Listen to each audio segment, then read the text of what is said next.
Hello there, welcome to the Saroy channel and welcome to my Omnibus series. I've got so many of these omnibuses that are going to come out so that you'll be able to listen to an hour's worth of stories, which I know you're going to love. You know, the thing is that telling stories is such a fine art, and it's something that was practiced hundreds of years ago when people didn't have the technology that we have today. And everyone would gather around the fire and listen to a wonderful story. And also, what is so wonderful about a story is that personally, I think it is the best way to go to sleep. Every night when I go to bed, I always listen to stories. And that's something that parents used to do with their children. It's something that they still do with their children. There's nothing better than a good story. And so I hope you're going to enjoy this series. And before we start, I just want to say, do subscribe to my channel because you don't want to miss out on anything. Because I'm in for the long haul and I want to make sure that you get the most stunning stories to go to bed with at night or to listen to when you want to be one of those people sitting beside the fire and listening. Don't forget to subscribe to my channel and let's get started. I hope you're going to enjoy the omnibus. Dear Sarah, and all your lovely listeners, this idiosyncratic story began when a young 21-year-old man, who was at college embarking on a degree, took up a weekend job at Adventure Outdoors, which was a sport and camping shop in town. Who would believe that a job designed to procure the young man some extra income that he wisely intended to put in his savings account, leaving aside some to spend on his girlfriend, would ultimately lead to an outlandish event that could potentially have held within its core deadly consequences. We all know one action leads to a reaction, so that a chain of events unfolds, much like a multiple pile-up on the highway. If none of those cars had been on that highway at that particular point in time, then that multiple pile-up may never have occurred, and lives might have not been lost, and people not seriously injured. One might brood over that for a very long time, with great regret and much hindsight. But then what would be the point? It's rather like crying over spilt milk, isn't it? We all know once the words have been written in a story, as pen meets paper, and the chapter is finally closed and published so that the story is complete. It's much like the back of a manila envelope being licked down and strategically placed in the postbox to soon meet its destination, whether it be close or far. You'll not be able to stop the sequence or perfect synchronicity of events, as the posted letter will embark upon its long journey from post office to address, and there is no going back, unless you do manage to stop the postman in his tracks, which is unlikely to happen.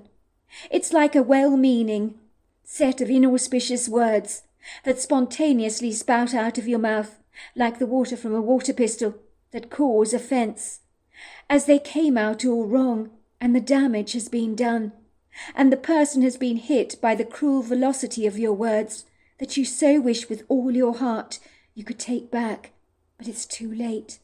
I think we've all done that before at some point in time. I know I certainly have. If this story were fictional, the author could easily undo the script, deleting the words on the computer, like the stitches in a sweater your grandmother has knitted you. But once a day has been played out in our lives, it can never ever be repeated again. Unless, of course, you have a time machine and could retrace your footsteps or experience Groundhog Day over and over again, like in the movies, and attempt to do things very differently. Many of us wish that were indeed possible, for there is not one of us on this earth that doesn't carry in our hearts a few if-onlys. If only I'd been kinder to my friend.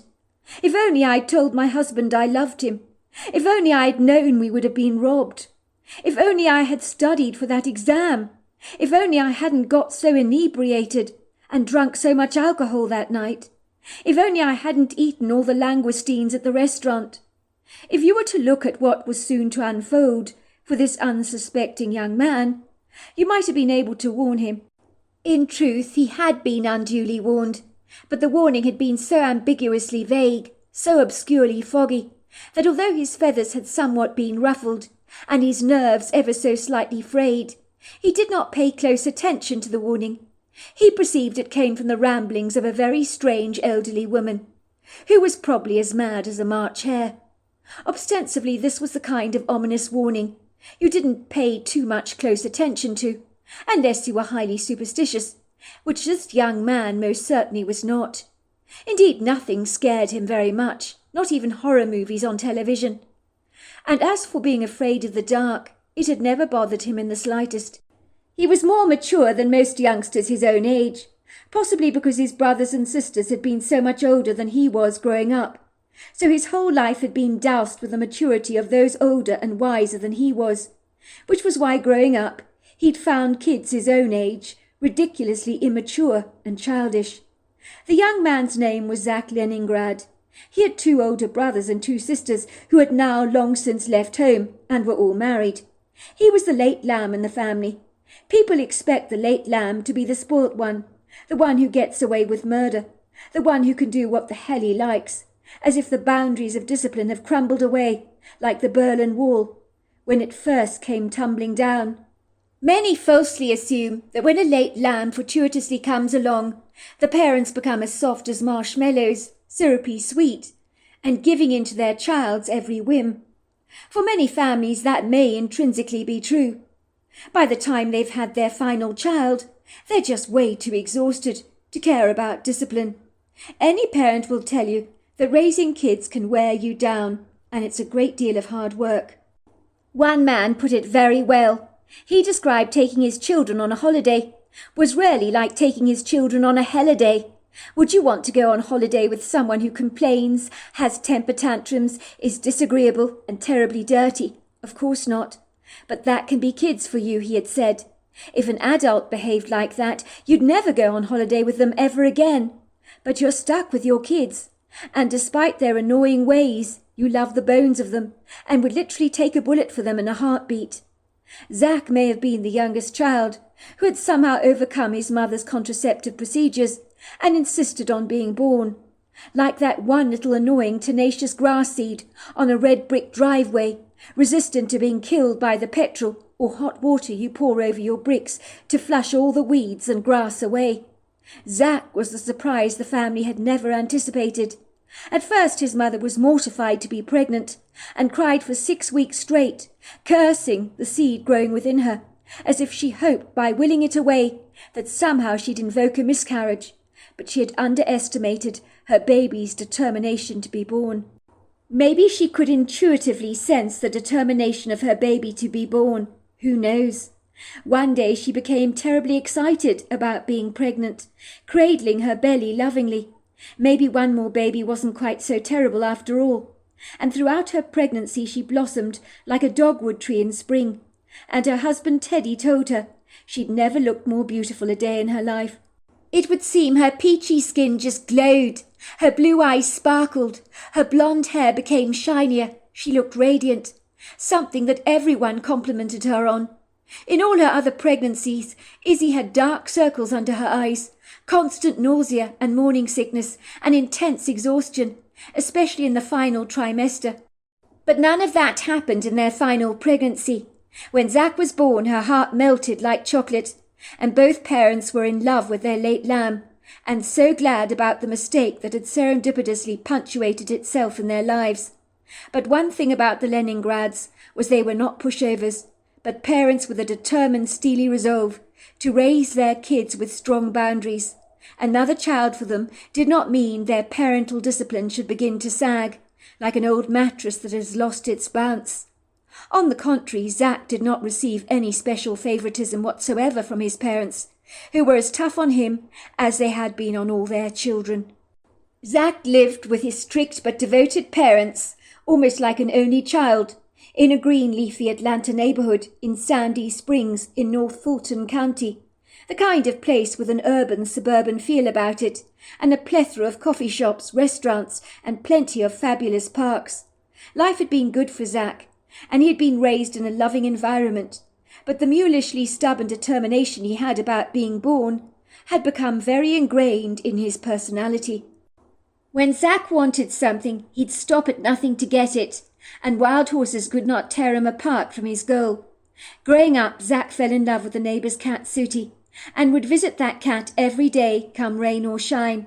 He loved that cat, and the cat loved him back. There was a special bond between the two of them. One day the neighbours said to him, "Zack, Sooty is yours. He can visit us whenever he wants, but you're welcome to take him home with you, because that cat has chosen you, not us." Sooty fitted into her new life with Zack seamlessly, rather like a glove, and that adorable cat lived for over 20 long years. Zack could have given up on Sooty because she belonged to someone else, but his tireless attention that he directed on the cat cemented the inevitability that Sooty would one day become his. Some might say it would be mean of Zack to hanker after somebody else's cat, but he unequivocally believed their friendship was just meant to be. Even though his parents actively discouraged him from getting attached to a cat they perceived he could never have, but the universe had other ideas. To thank the neighbours for their generosity, he found another cat for them, which they adored. Pelican became a much better fit for their lives, like a shoe that is not too tight nor too loose, but fits perfectly. By all accounts, for Zack, obstacles that others might find exceedingly difficult to overcome, he always found a way to break through that resistance. The same could be said in the techniques he applied with his girlfriend Eva Pengelly, who had been described by many as a cold fish, as anyone who asked her out on a date would be met by an indifferent response. She would always curtly decline, saying very brusquely, "No thanks, I'm not interested." Maybe it was her apathy that made her attractive to many young boys, as the male instinct to chase after something that has no interest in you can become all-consuming, if you enjoy a challenge, that is. Most of the young men at college had given up on Eva Pengelly, but not Zack, never Zack. He had broken through that young woman's icy reserve and refused to take no for an answer, and he ended up winning. "Will you stop bugging me, Zack?" she'd say, frowning at him through narrowed eyes. "I told you I'm not interested. Go away and leave me alone." "Why are you not interested in me, Eva? I'm told I'm rather good-looking, rather debonair, actually. Quite the charmer, really." She raised a brow and said sarcastically, "You could have fooled me."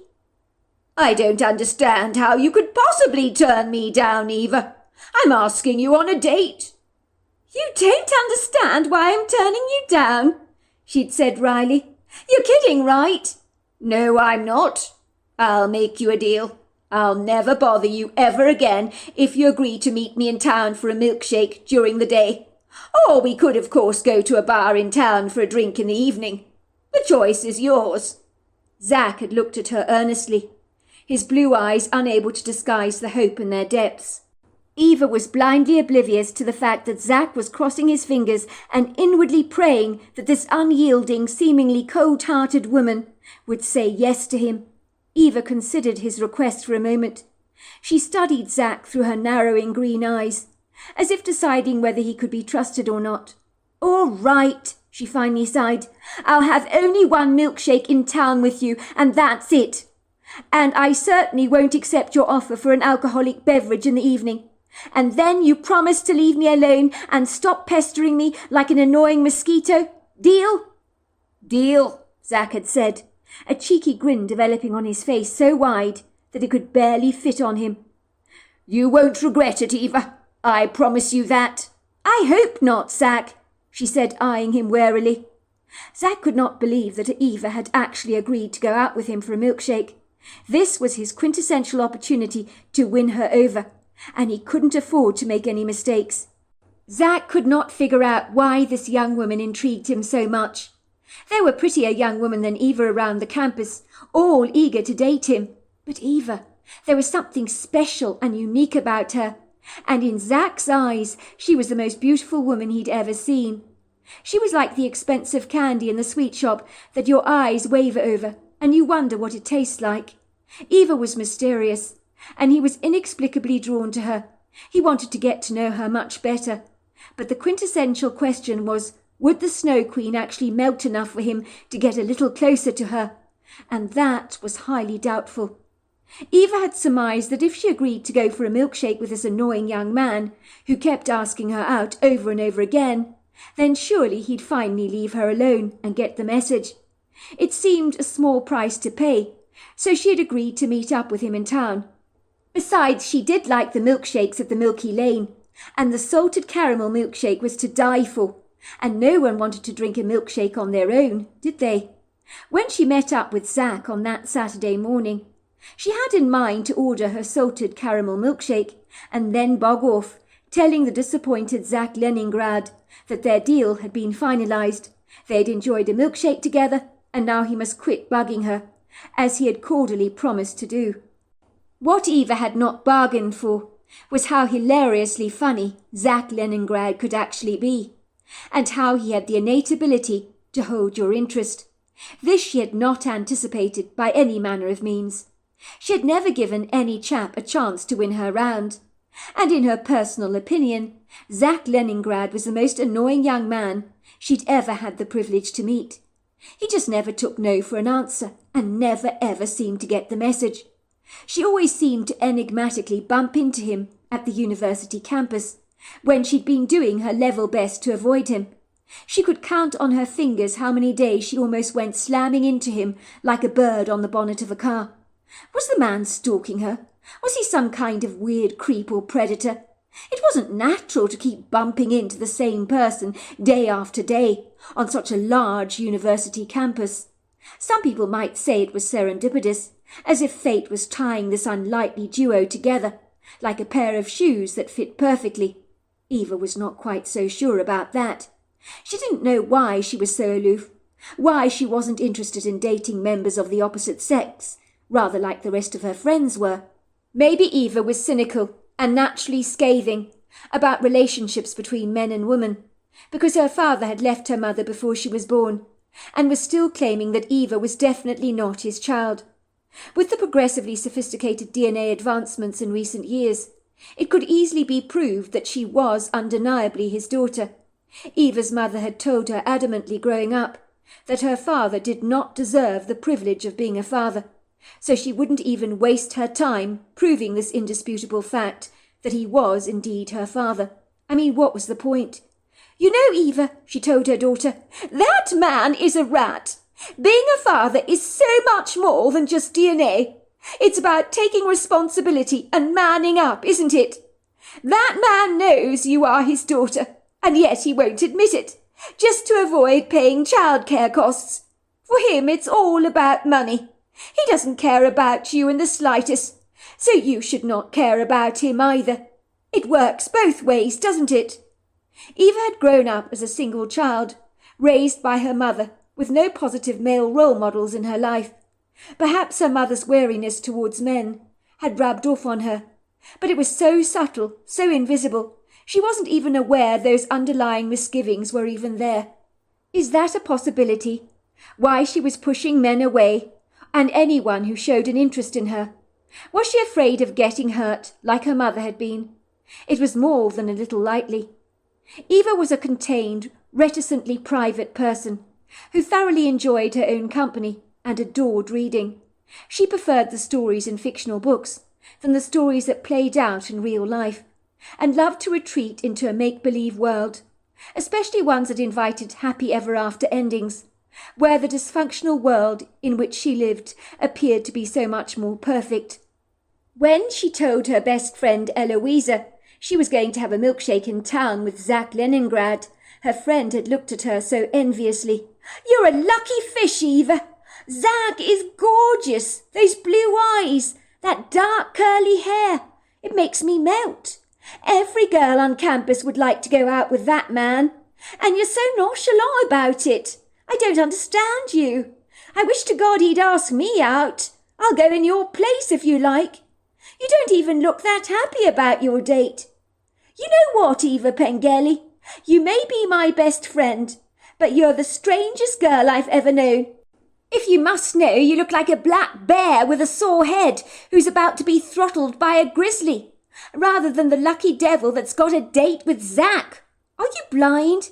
The guy's got it all. He's funny, charming, debonair, very good looking, That's funny. That's exactly what he told me he was.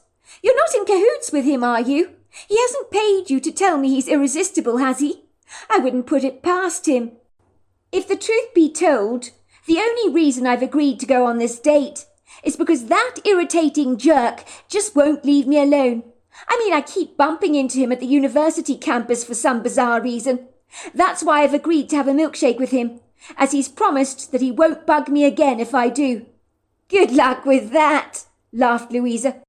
Even if there's anything I do know about Zack Leningrad, he's tenacious, and as tenacious as they come. He doesn't give up easily. If he likes you, you're in big, big trouble. But I will say this, he's quite the catch. He's charming, clever, funny, reliable, loyal, all the things a girl looks for in a man. You could do a lot worse. If I were wearing your shoes, I'd snap him up in a heartbeat.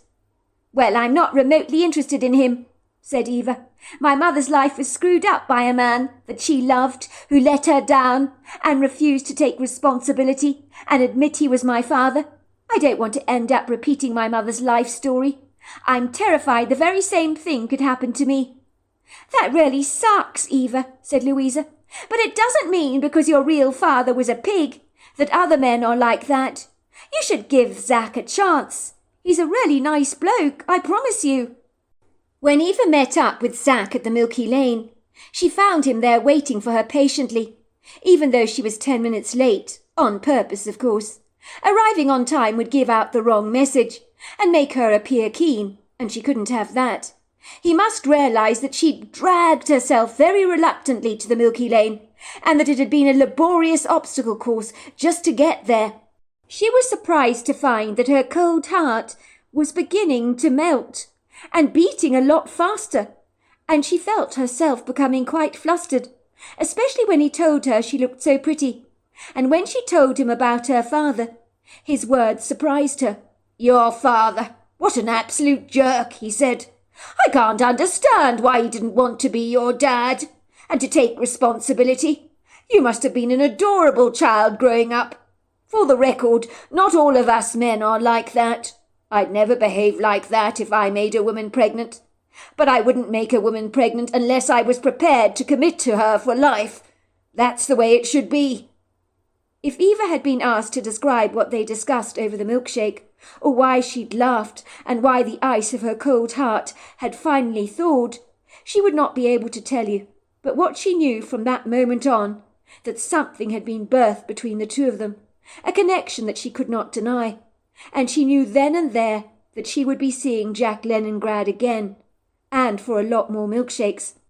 And now it would seem the young couple had been continuously dating indefinitely, and had become an item. Other men at the campus were gobsmacked that Zack had made Eva's cold heart actually thaw. Growing up, Zack was fortunate that both his parents were reasonably well off, but none of his brothers or sisters, himself included, had ever benefited financially from being the progeny of wealthy parents who had deep pockets. Suffice to say, both Zack's parents believed that their children should make their own way independently in the world, and not be expecting to rely on them financially, as in the long term, cash handouts never did your kids any favours.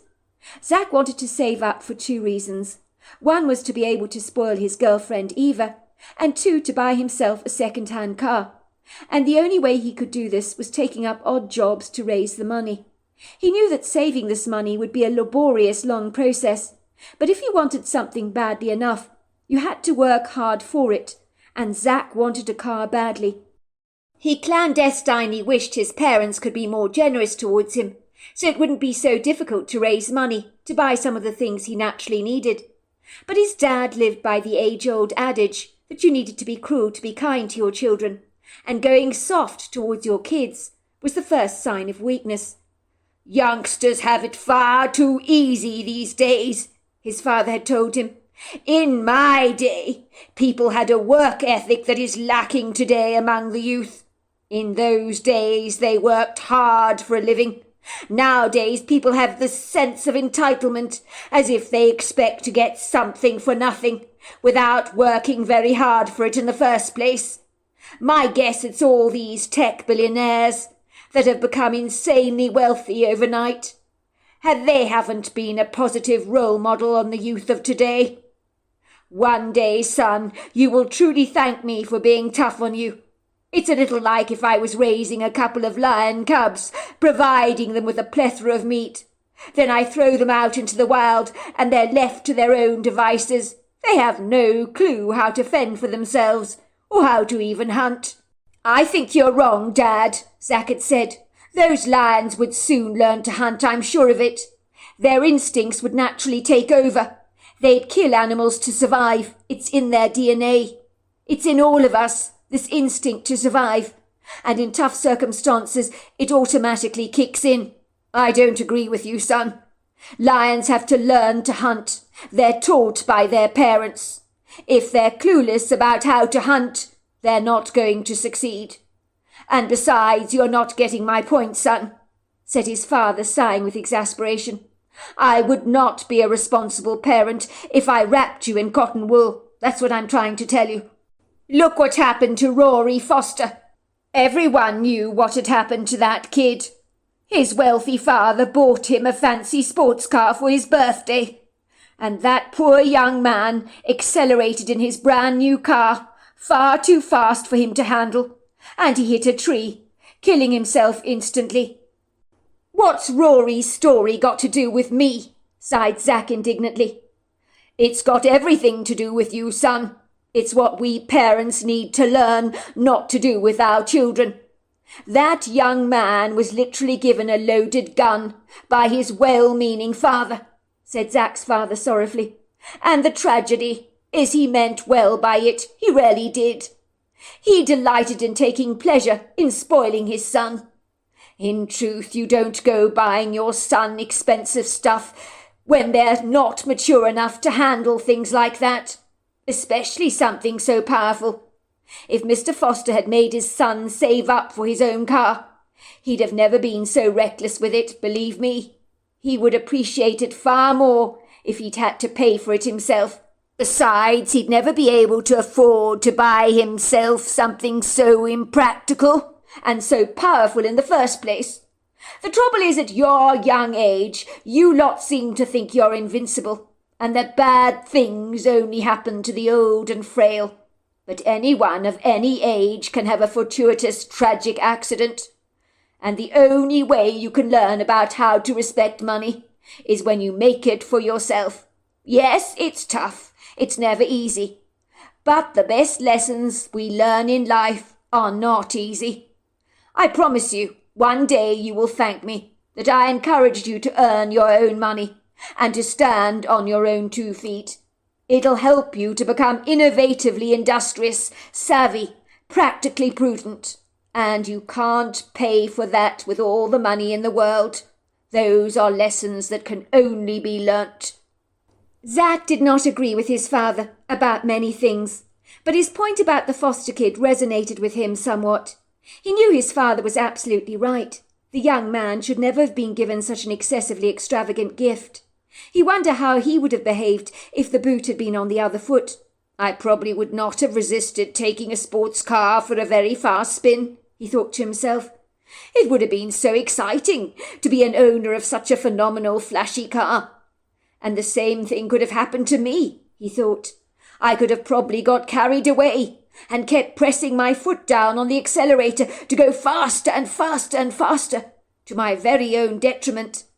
He never shared those soulful ruminations with his father. He certainly didn't want him to know that on some issues they discussed, he was right on the money. Still, it wouldn't hurt for his father to be a tad more generous towards him. Did he have any concept of how long it would take him to save up for a car of his own? Things did not come cheap these days. They may have had a better work ethic in the days gone by, but things were a hell of a lot cheaper in his father's day than they were now. Something his father failed to fully appreciate. To look at, you would have thought Zack was older than 21. He was over 6 foot tall, and there was a seriousness about him that gave people the impression that the boy was much more mature than he actually was, even though he had a boyish face, a long curtain of curly dark hair, a slight olive complexion, and a pair of pale blue eyes, that would become grey in certain lights. It had been pretty easy working in the outdoor shop in town. Zack liked some of the customers that came in to buy stuff, and surprisingly enough, they did have a regular clientele, people who came to buy some more nifty devices to make their camping trips more seamless. And also those people who camped regularly, so they needed to buy freeze-dried meals, or waterproof matches and purifying tablets for water, that they could take on their trips very frequently. Many came to buy winter sports jackets and walking boots and other devices. Mr. Goodfellow, his boss, was a reasonable man, like the name implied, who had such a good memory for names. He practically addressed anyone who came into the shop by their first or last name, something that Zack greatly admired in his boss. Zack did not have a good memory for names, so he was in awe of his boss's gifts.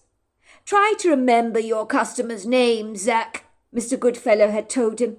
"It's very good practice for business, you know. If there's one thing you can learn in life, try and remember that people feel special when you remember their names, and it helps you to earn their trust. It's been an indispensable tool for me, as it's not only enabled me to win my customers over and to win their trust, but over the years many of them have now become my very good friends." Zack was arranging the windbreaker jackets on a rail, from the smallest sizes to the large, when he noticed an elderly woman standing not too far away from him. The woman had thick, short, curly grey hair, and a face so crinkled that it virtually swallowed up her eyes that were buried beneath folds of sagging flesh. Her body was slightly wasted, although she carried a cushion of ample upholstering around her middle section. She was staring absent-mindedly at the long range of walking shoes that had been artfully arranged on the back wall, but she looked as if her mind was hundreds of miles away. The first thing Zack thought was, what was she doing in their outdoor adventure shop? With the greatest of respect, this woman looked like a fish out of water here. She didn't look like the type of person that thoroughly enjoyed spontaneous camping holidays or roughing it around a campfire in the wilderness, as she was not tough enough for physical exertion of that kind. Maybe she was looking to buy some walking boots for her grandchild. Zack ambled over to the woman, who did not notice his approach. "Hello, ma'am," he said, giving her a warm smile. "I noticed you looking at the walking boots. Would you like any help? Is there anything specific you're looking for?" The woman turned around to look at Zack, and then quite suddenly her eyes went white, as they rolled back in her head. It was the creepiest thing that Zack had ever observed before. The woman suddenly grabbed his arms so tightly, with hands that were almost like birds' claws, her nails digging into his flesh so hard she was almost drawing blood. Her voice almost became like a man's, and she said, "Be very careful, young man. You're in grave danger. Someone is after your blood. You're in grave danger. You're in danger." And then she let out a loud witch's cackle. Jack pulled away from the woman, and then her eyes returned to normal, and she was behaving as if nothing had happened at all. It was as if for a fleeting moment she'd been possessed. "Oh, no," said the woman, looking at Zack. "It's sweet of you to ask, young man, but I honestly don't know why I came in here." She chuckled. "Honestly, look at me. I'm very frail these days. I doubt I can walk around a neighborhood without being out of breath. But going camping and hiking on a mountain, I'm far too old for that. I'm in my 80s, you know." The woman then walked out of the shop, giving Zack an apologetic look. Had that really just happened? "What was all that about?" asked Mr. Goodfellow, noticing that Zack was trembling. "You've gone as white as a sheet. Are you all right, son?" "Who is she?" asked Zack. "You mean that old woman that you've just been speaking to?" Zack nodded. "Do you know her?" "Can't say I do, son. Never seen her a day in my life. Why do you ask?" "She was standing by the walking shoes. I thought she might want to buy something for her grandchild or something. I went over to ask her if she needed my help. I can't believe what she actually said to me." "Ah, I see. She got offended because you thought she was a grandmother," chuckled Mr. Goodfellow. "I've seen that before. People sometimes convince themselves they look half their age. No, that's not what I mean, Mr. Goodfellow. She was standing over there. Her eyes went white, and then she spoke to me in a strange masculine voice, as if she was possessed by something. She told me to be careful, that I was in danger, that something was after my blood. And then get this, Mr. Goodfellow. Then she acted completely normal, as if nothing had just happened, and then more or less said she didn't understand why she'd come into our store in the very first place." "My goodness gracious me," said Mr. Goodfellow, rubbing his moustache reflectively. "That is decidedly creepy. Who needs to read Stephen King's The Shining when you've got people like her walking into our store? To give us the chills, thank you very much. Look at me. I've actually got goosebumps after what you've told me. And not in a good way either. That is freaky. Wait until I tell the wife about this tonight. She probably won't be able to eat her dinner. My wife gets very rattled over creepy things, but she loves hearing about them nevertheless." "Mr. Goodfellow, should I be worried about what she told me?" "What about, son?" "Well, about what she told me, when she said that I was in danger, and something was after my blood." Mr. Goodfellow patted Zack's back affectionately, and let out a loud laugh. "No, of course not, Zack. She was a silly old demented woman, probably croaking a bunch of nonsense. Don't believe a word of it. Of course not. You're in no danger. Now, on a more positive note, have you found a place to take your girlfriend for her birthday?" "No, I haven't, Mr. Goodfellow. Everything is far too expensive. I can't afford anything." "I am sure, Zack, something will turn up," said Mr. Goodfellow. "In my experience, it always does." Zack was not convinced by Mr. Goodfellow's constant optimistic outlook, as he did not believe that good things randomly turned up by chance. But he was in for a pleasant surprise. He was displaying the different torches and means of illumination on a large shelf. Some were solar-powered, others with chargers or batteries, when Mrs. von Grietersen entered the shop. She was a regular customer who loved to buy all kinds of quirky gadgets for her 3 grown-up grandsons. This morning she looked very upbeat.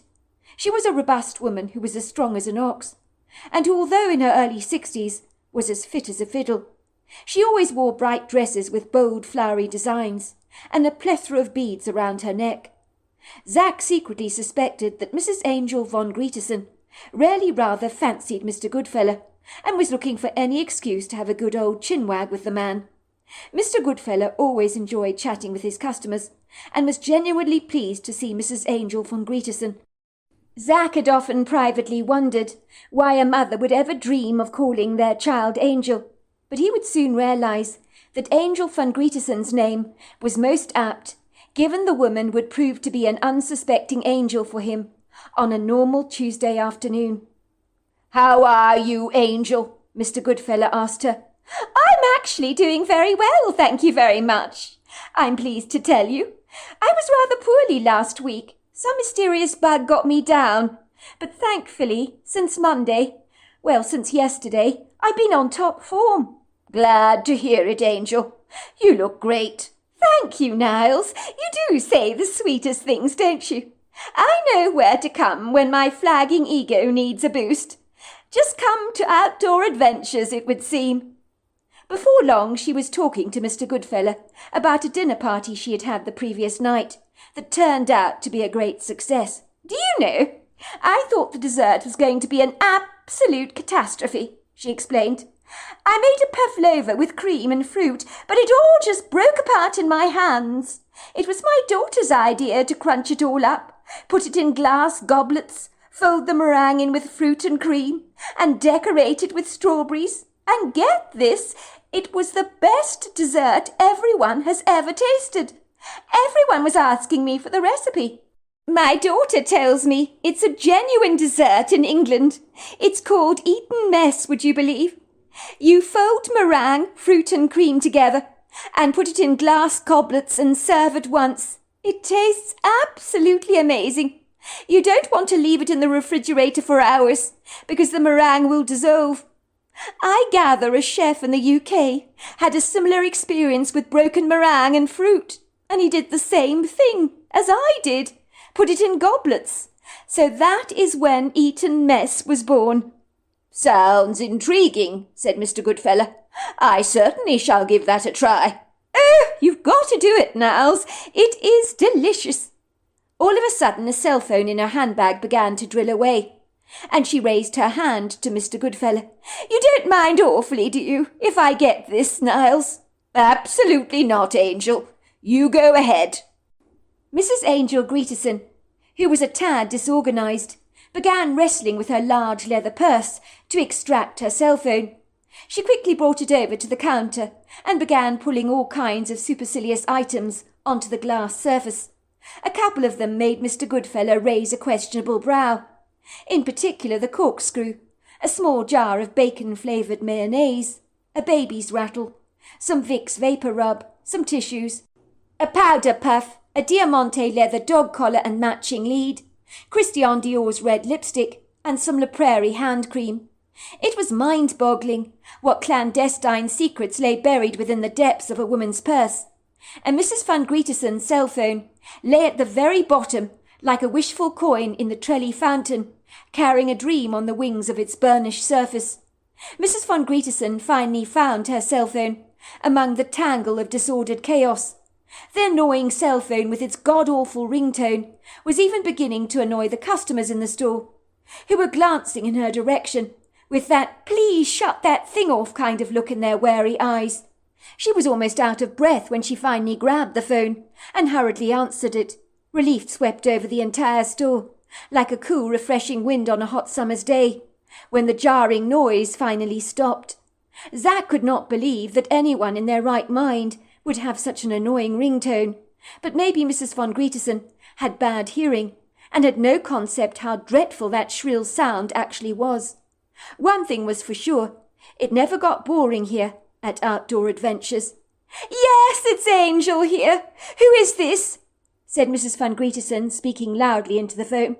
"Sorry, I can't hear you. Who is this? If you can hear me, I think you should try phoning me again. All I can hear is static, I'm afraid. Oh, that's so much better. Yes, I can hear you. Oh, is that you, Terence? Whereabouts are you?" "It's my grandson," she said, glancing up at Mr. Goodfellow, giving him a wink.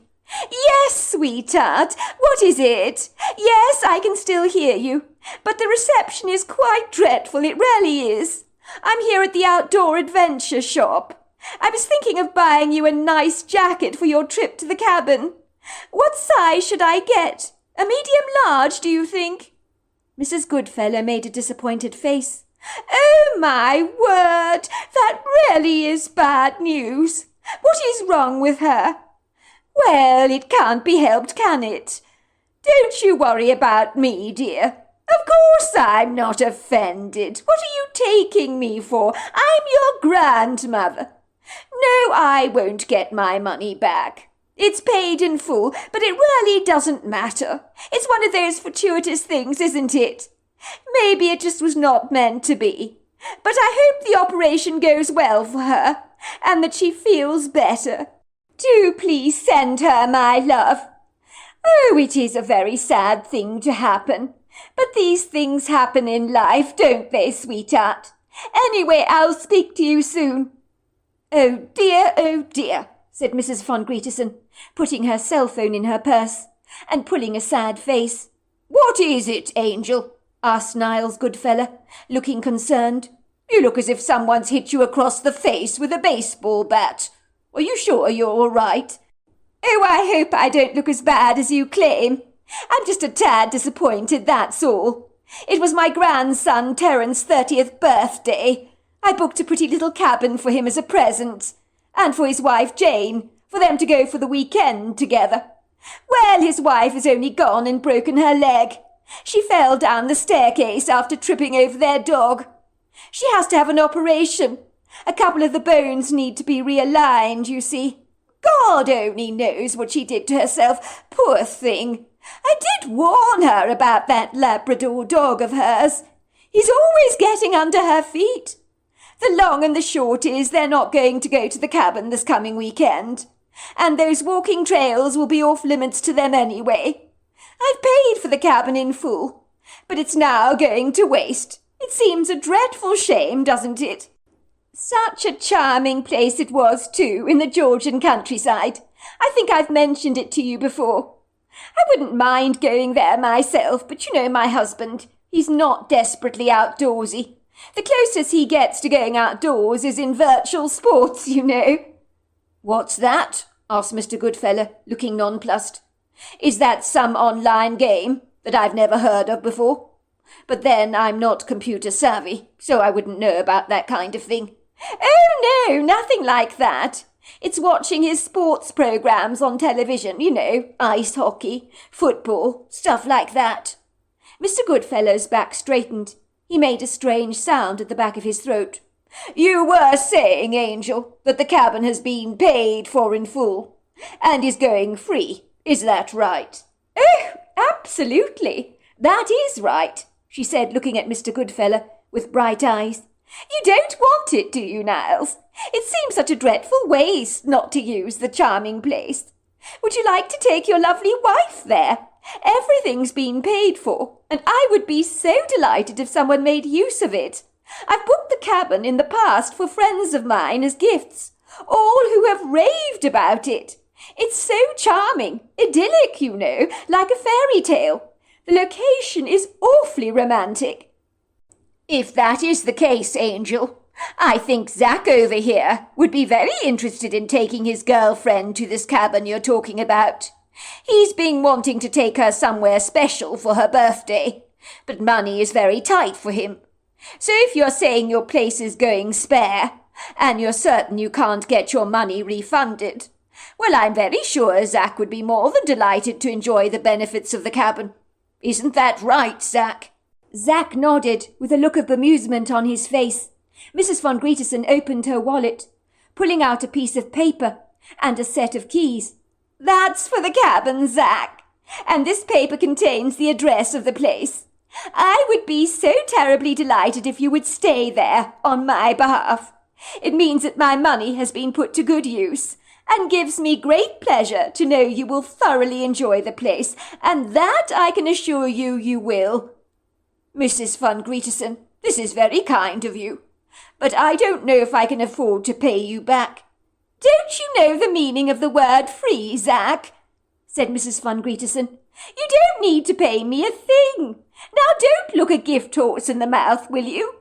Take that lovely girlfriend to the cabin, and incidentally, it's fully equipped. The food will be in the refrigerator, and make sure, only one thing, and that is that you have a very good time. Mrs. von Grietersen, I don't know what to say. You're an absolute angel, said Zack, giving the woman an impulsive hug. You have no idea what this means to me. I've been struggling to think of a place to take my girlfriend to, and this cabin is the answer to all my dreams. Well, I'm not called Angel for nothing, am I? She chuckled. Mrs. von Grietersen, the name rarely becomes you. Thank you, Zack. That's the sweetest thing that anybody's ever said to me.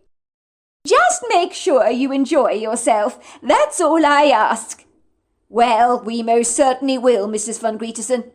See, said Mr. Goodfellow, when Mrs. von Grietersen had finally left the shop, wishing Zack well.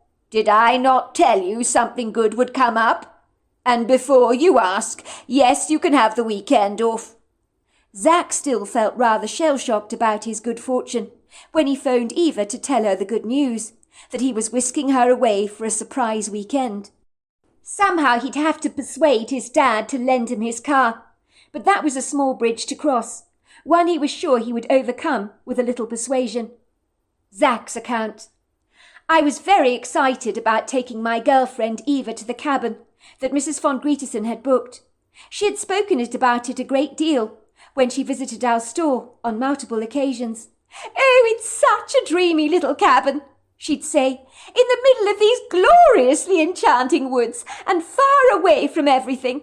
It's so idyllic there, as pretty as a picture, like something out of a fairy tale."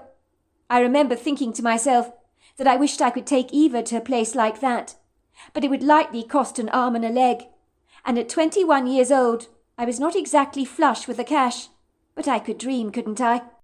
Mrs. von Grietersen thoroughly enjoyed giving people weekend breaks as gifts, and she'd been booking Misty Hill's cabin for many years. I couldn't believe it when Mr. Goodfellow suggested to Mrs. von Grietersen that she should let me and my girlfriend Eva stay at her cabin, or the cabin that she usually booked. It was situated in an exquisite wooded area, with the nearest town being Sonetta. It was like a gift from the gods that had serendipitously landed in my lap, thanks to Mr. Goodfellow's kind intervention on my behalf. It seemed Mrs. von Grietersen was very pleased that someone would take advantage of the gift that she had purchased for her grandson and his wife. Oh dear, I'm so pleased," she said, looking at me gratefully, as if I was the one doing her a great favour, when in truth it was absolutely the other way round. "Mrs. Grietersen," I said, "why are you thanking me? I'm the one that needs to thank you. Let's just say a weekend break at the cabin is just what me and my girlfriend Eva really need, and I could never have afforded to take her to a place like this without your kindness." "Oh, but you don't understand, Zack. You're the one doing me a favour. I feel thrilled that you'll be able to make use of the facilities." While I was delighted about the idea of staying at the cabin and the opportunities it presented for me and my girlfriend, the grotesque old woman I'd encountered, with the eyes that rolled back in her head, that turned a milky white colour, who told me that I was in danger and that something was after my blood, left me feeling very rattled. But I told myself to get a grip. She was a weird old lady after all, as batty as a fruitcake, whose words meant absolutely nothing. There was no reason to be apprehensive or to pay any attention to what she'd said to me. Maybe the old woman had been messing with me as some kind of warped, rather macabre joke. But how did anyone know how to turn their eyes white? And the voice she channeled, well, that was not normal. "Be very careful, young man. Something is after your blood. You're in danger. You're in danger.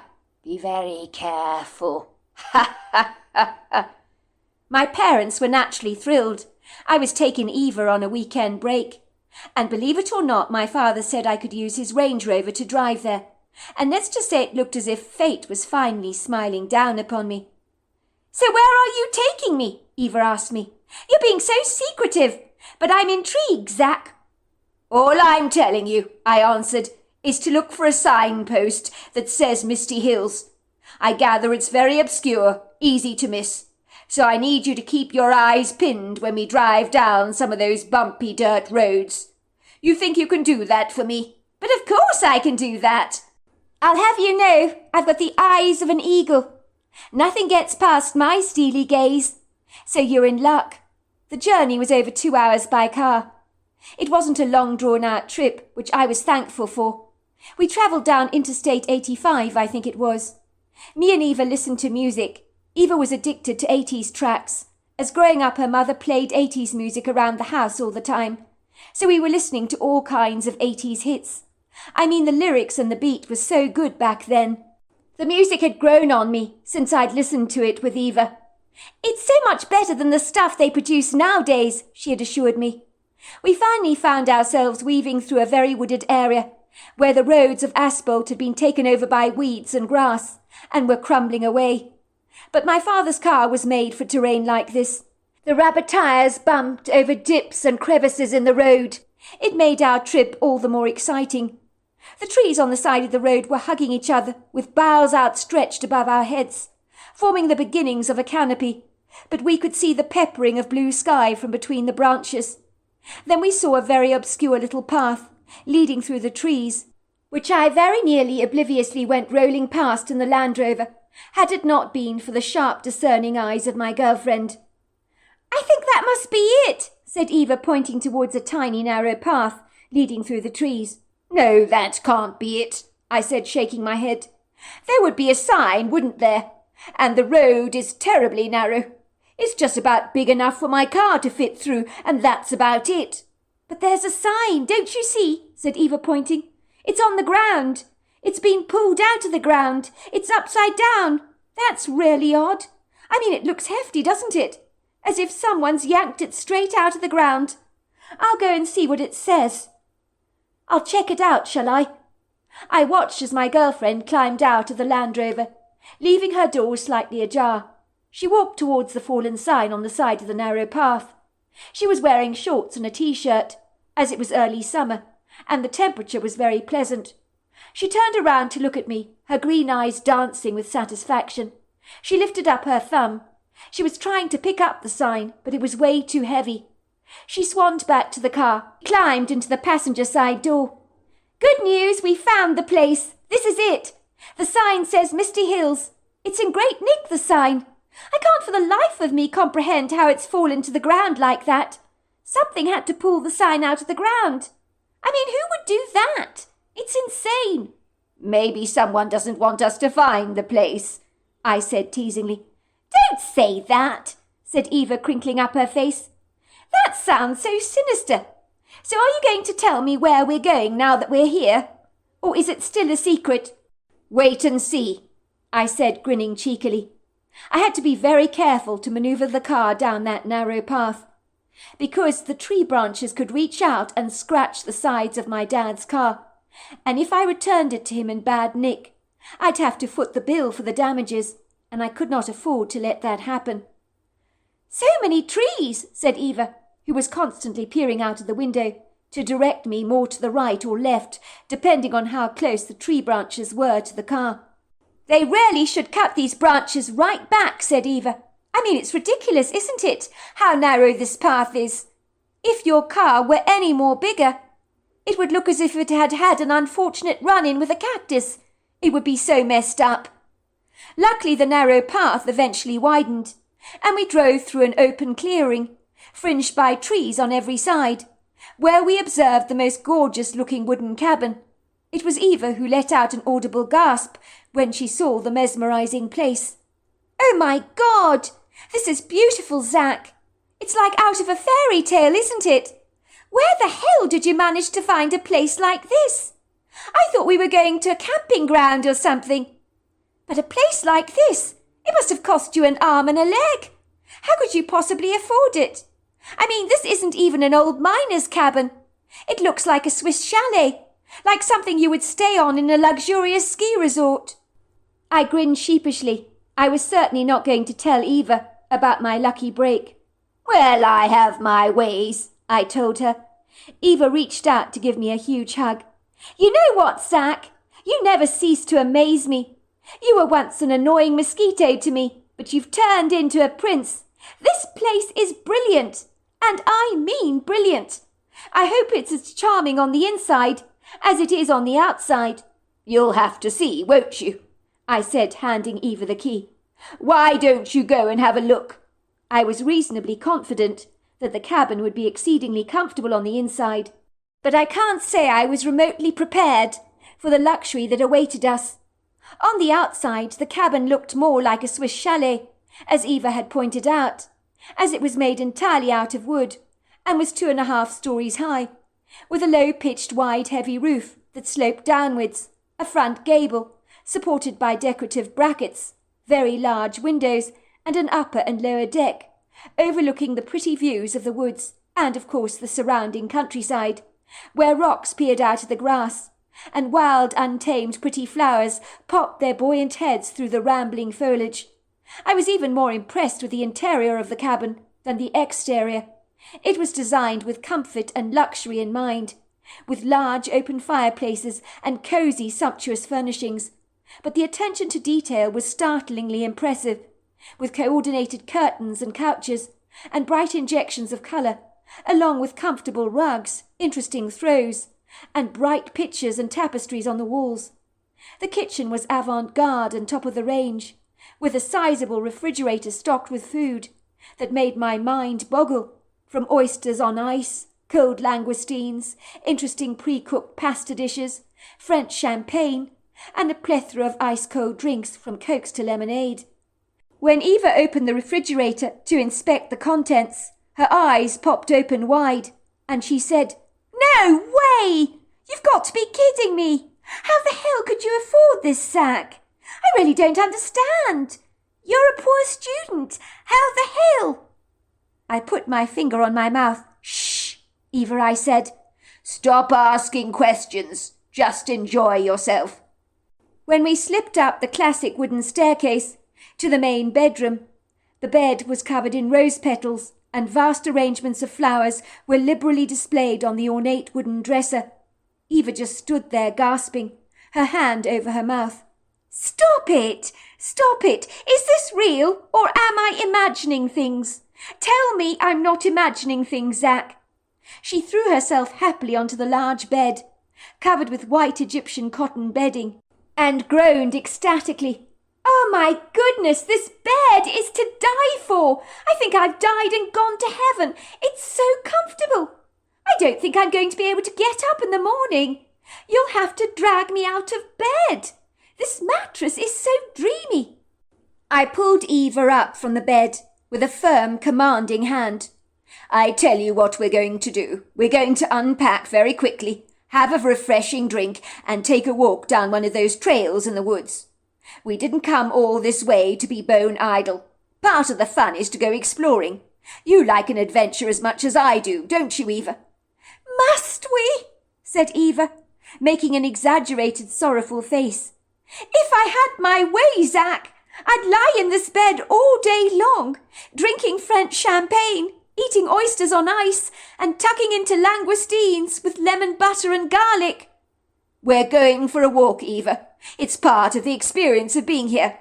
We can luxuriate as much as we like in the evening, and drink as much French champagne as you want."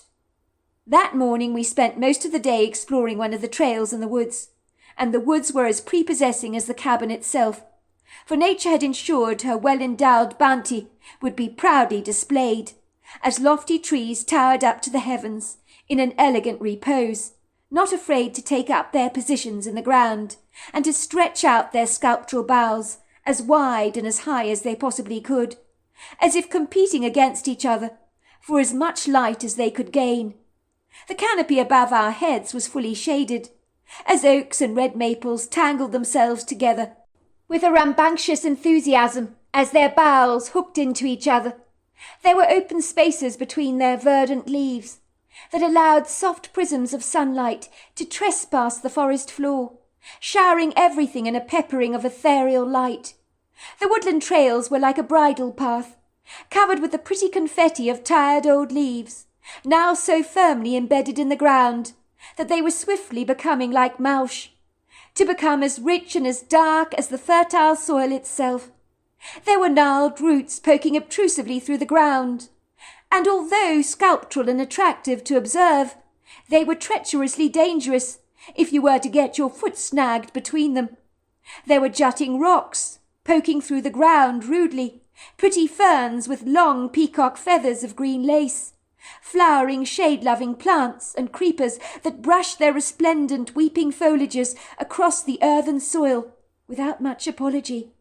The walk was blissful as me and my girlfriend kicked our hard rubber shoes over the soil, sometimes loosening up some of the leaf litter and the fallen twigs. The temperature was perfect, and the woodgrove was alive with pretty birdsong. There were signs of abundant life everywhere, insects flying around in the prisms of sunlight, deer droppings throughout the grove, as well as rabbits, squirrels, and chipmunks, the former making a hasty escape on our approach, twitching their whiskers and nostrils nervously, and instinctively bounding away, as if perceiving our presence to be a threat. The squirrels in the trees were far less timid, and watched us curiously through brown, sparkling eyes, as their agile limbs gymnastically darted from one tree branch to another, and one of the squirrels appeared confidently to follow us, bouncing from one tree to another, with an untamed inquisitiveness that made me and Eva both laugh. There was a small, fast-moving stream in the woods that led to a large open pool of water that was as big and as sizable as a swimming pool, and was generously deep. It was surrounded by sculptural rocky outcrops, and twinkled in the light. There was a huge waterfall plundering over some deep rocky crevices, blasting into the water below with a mighty, powerful crashing sound. Me and my girlfriend remained in the rock pool, our bodies submerged in water up to our chests, our wet hair clinging to our faces. It was like we were seated in a theatre with popcorn on our laps, waiting for the curtains to swoosh open onto a scene that is so dramatic, and you know it's not going to be good. You inwardly grimace and bite your lip in nervous anticipation. It was like that for us. I could feel a creepy chill running down my spine, as a dreadful sense of foreboding overcame me, that was so overwhelming that it felt as if my legs were crumbling beneath me. The old woman I had met in the store recently, with her white eyes and the masculine growl that emanated from her throat, warning me that I was in danger, panelled into my head like a worm burrowing its way through an apple. It was as if all of a sudden I knew that this was the moment, the very moment that she'd been warning me about, the danger that had trespassed into my life so objectionably. Something really, really bad was about to happen, and I knew this with an ominous sense of prognostication that I have never sensed before or since. But my instincts were paralysed by a fear that rose up inside me like a high fever that refused to abate or even offer me relief. It would seem a profound sense of impending dread blew into my mind like an invasive wind. My bones rattled like branches on a tree. My heart quivered and shook like a plastic bag snagged on a briary bush that whips around in a heavy gale. I glanced briefly at my girlfriend, whose pale skin had grown significantly paler as all the blood had drained from her body. She was shivering not from the cold, but for the same sense of apprehension that had seized me. Her eyes were wide, her lips trembling, her teeth chattering. We were frozen with fear that we both remained rooted to the spot in the water, as if mysterious tentacles had anchored our feet to the ground, rendering us unable to move. The first thing that grabbed our attention was the most horrifying smell that punctured the air with a repressive, murderous intent, for it hijacked every other smell in the woods with a cloying, torrid claustrophobia, so that any sweet bouquet on the wind had dwindled away, much like the light of the day appeared to have. The smell was so putridly malignant, so caustic that it burnt the back of our throats. It was a smell of death and decay. All of a sudden, me and my girlfriend knew we were being watched. I could feel eyes burning into me like blazing hot coals, fierce, vengeful eyes with a vindictive intent.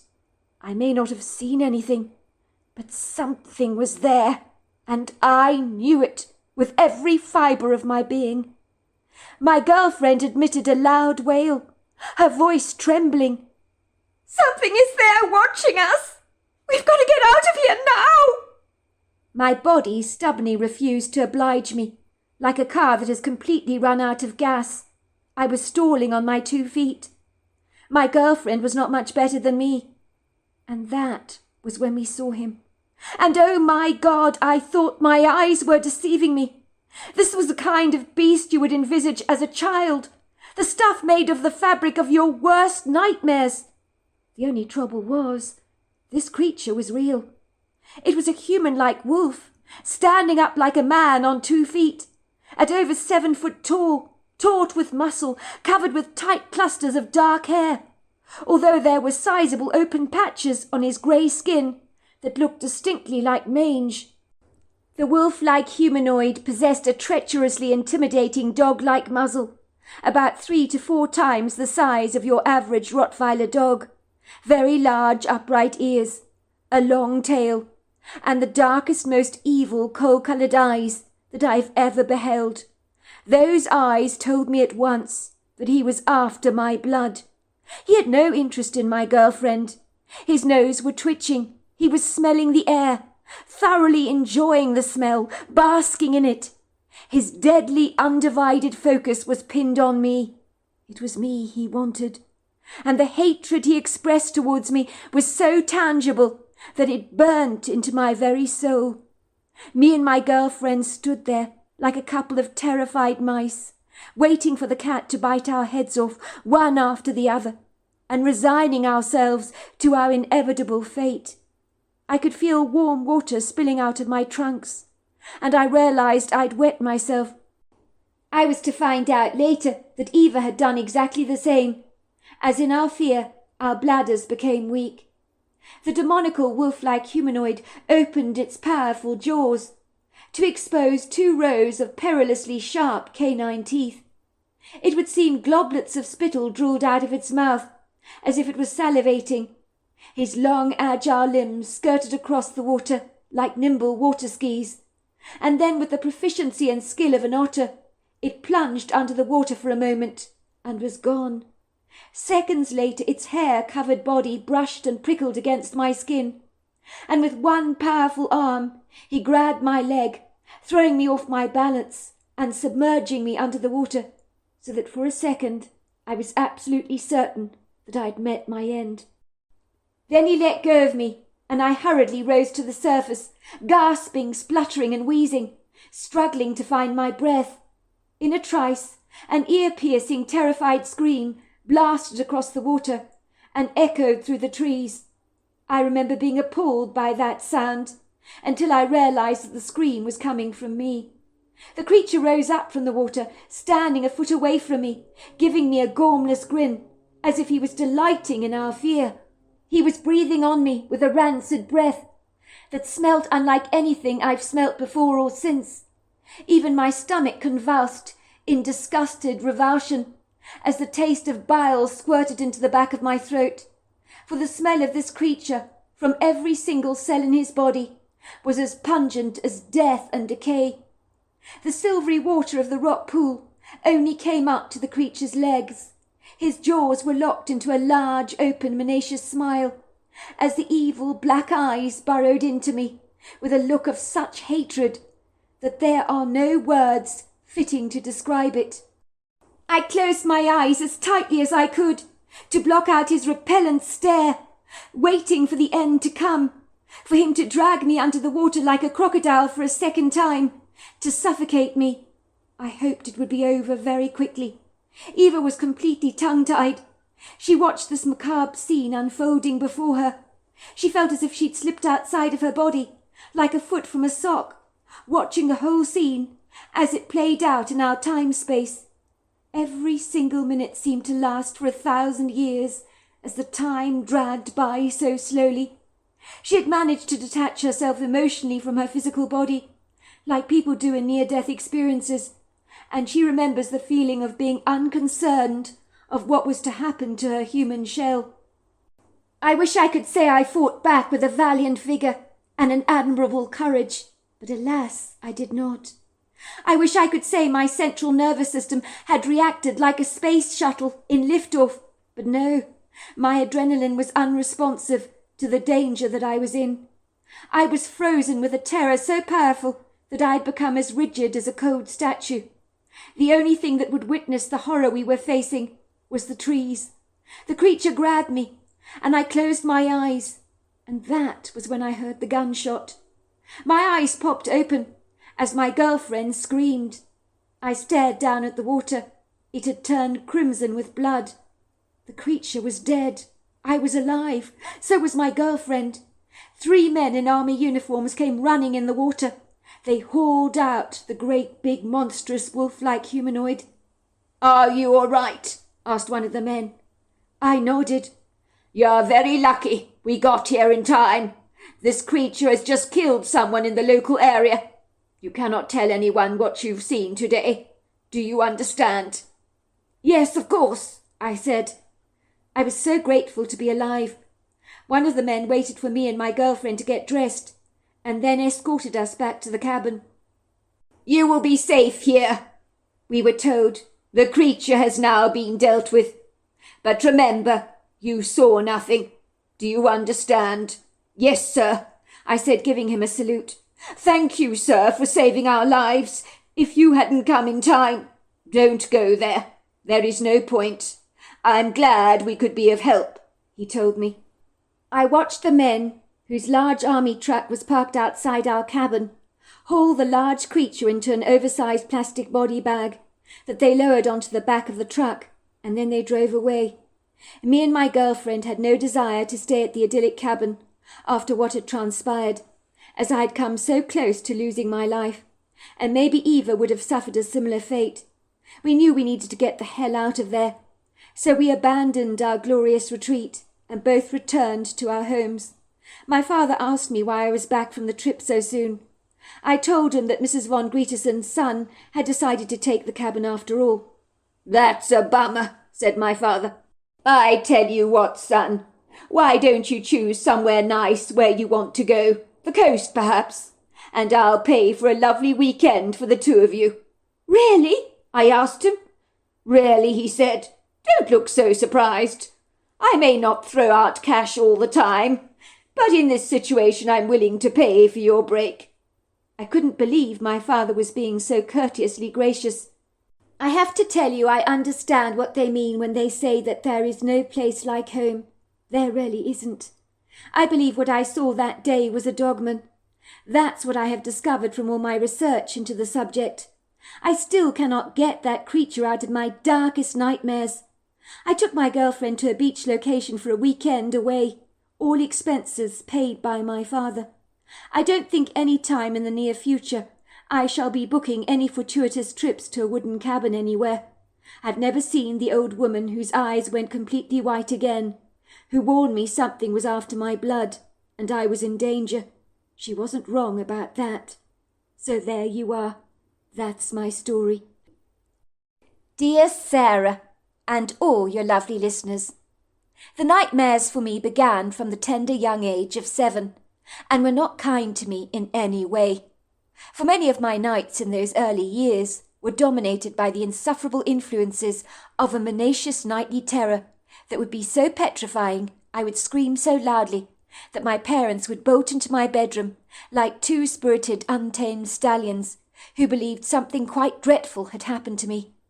The first time that unfortunately occurred, my mother ran into my bedroom, waving a baseball bat in her hand, while my father, armed with a revolver at the ready, was willing to take on any aggressor that he believed had entered my bedroom at the dead of night with insidious, guileful intent.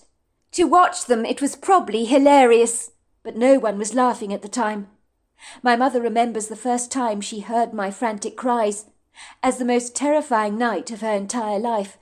As for a mother, hearing one of your children scream out is not an enviable experience. Chills ran down my spine, she told me. I jumped out of my bed like a jumping jack, determined to avenge anyone that came anywhere near you. But I did not realize that the aggressor I was taking on was not something I could physically see, for it resided in your dreams, and was not something I could overcome with a baseball bat. It left me feeling so helpless, so uselessly incompetent as a mother. When they entered my bedroom, fearing the worst, they were greeted to a sleeping child that was tossing and turning fitfully in her sleep. Soon they got used to the inauspicious nightly terrors, if you can ever get used to something like that. But like anything in life, even if it is unpleasant, you have to learn to adjust to living with it. They'd shake me so hard to rouse me from my sleep.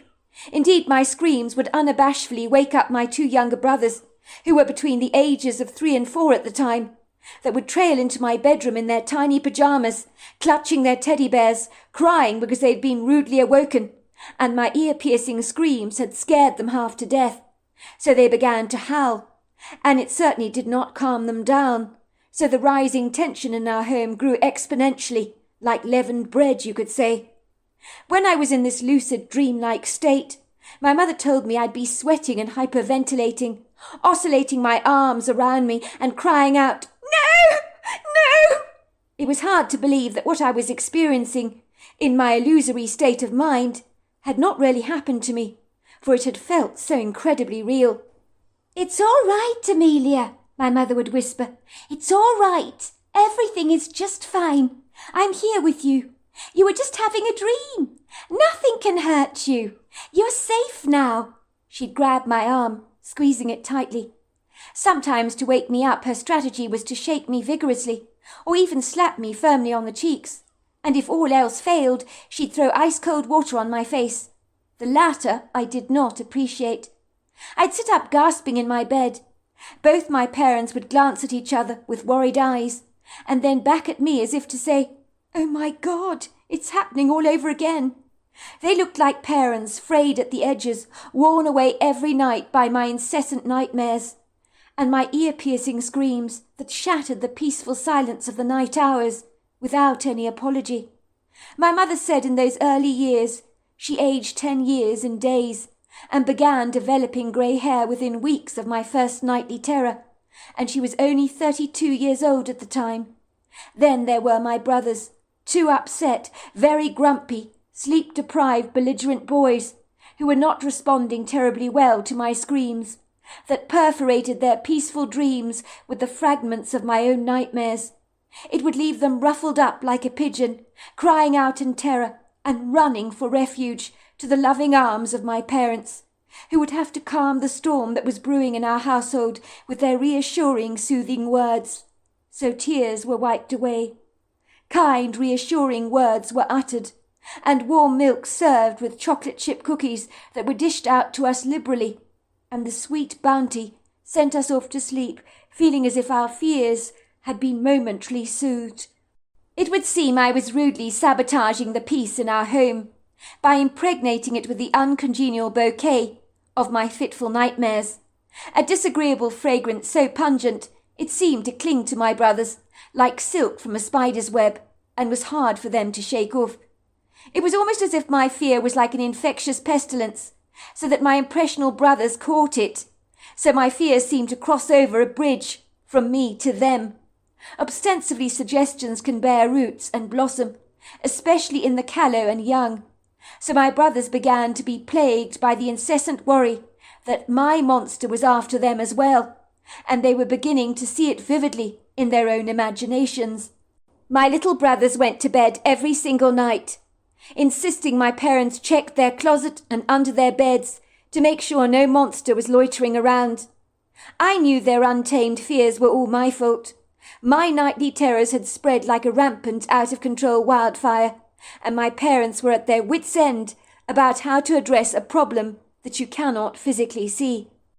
When I was born on the 8th of May, 1982, my mother thought she'd got off lightly with me, but how wrong she was about that. She falsely perceived that she was one of those lucky parents that could sleep through the night without me bugging her on my baby monitor by demanding her attention at some ungodly hour of the night. My mother ascertained she was truly blessed in that regard, as her 2 best friends with babies of similar ages to myself tirelessly complained about being woken up at all hours to a screaming baby. So I may have been good as a newly born child, but at 7 years old my parents were getting the sleepless nights that were now long overdue, like an expired book at the library that simply must be returned.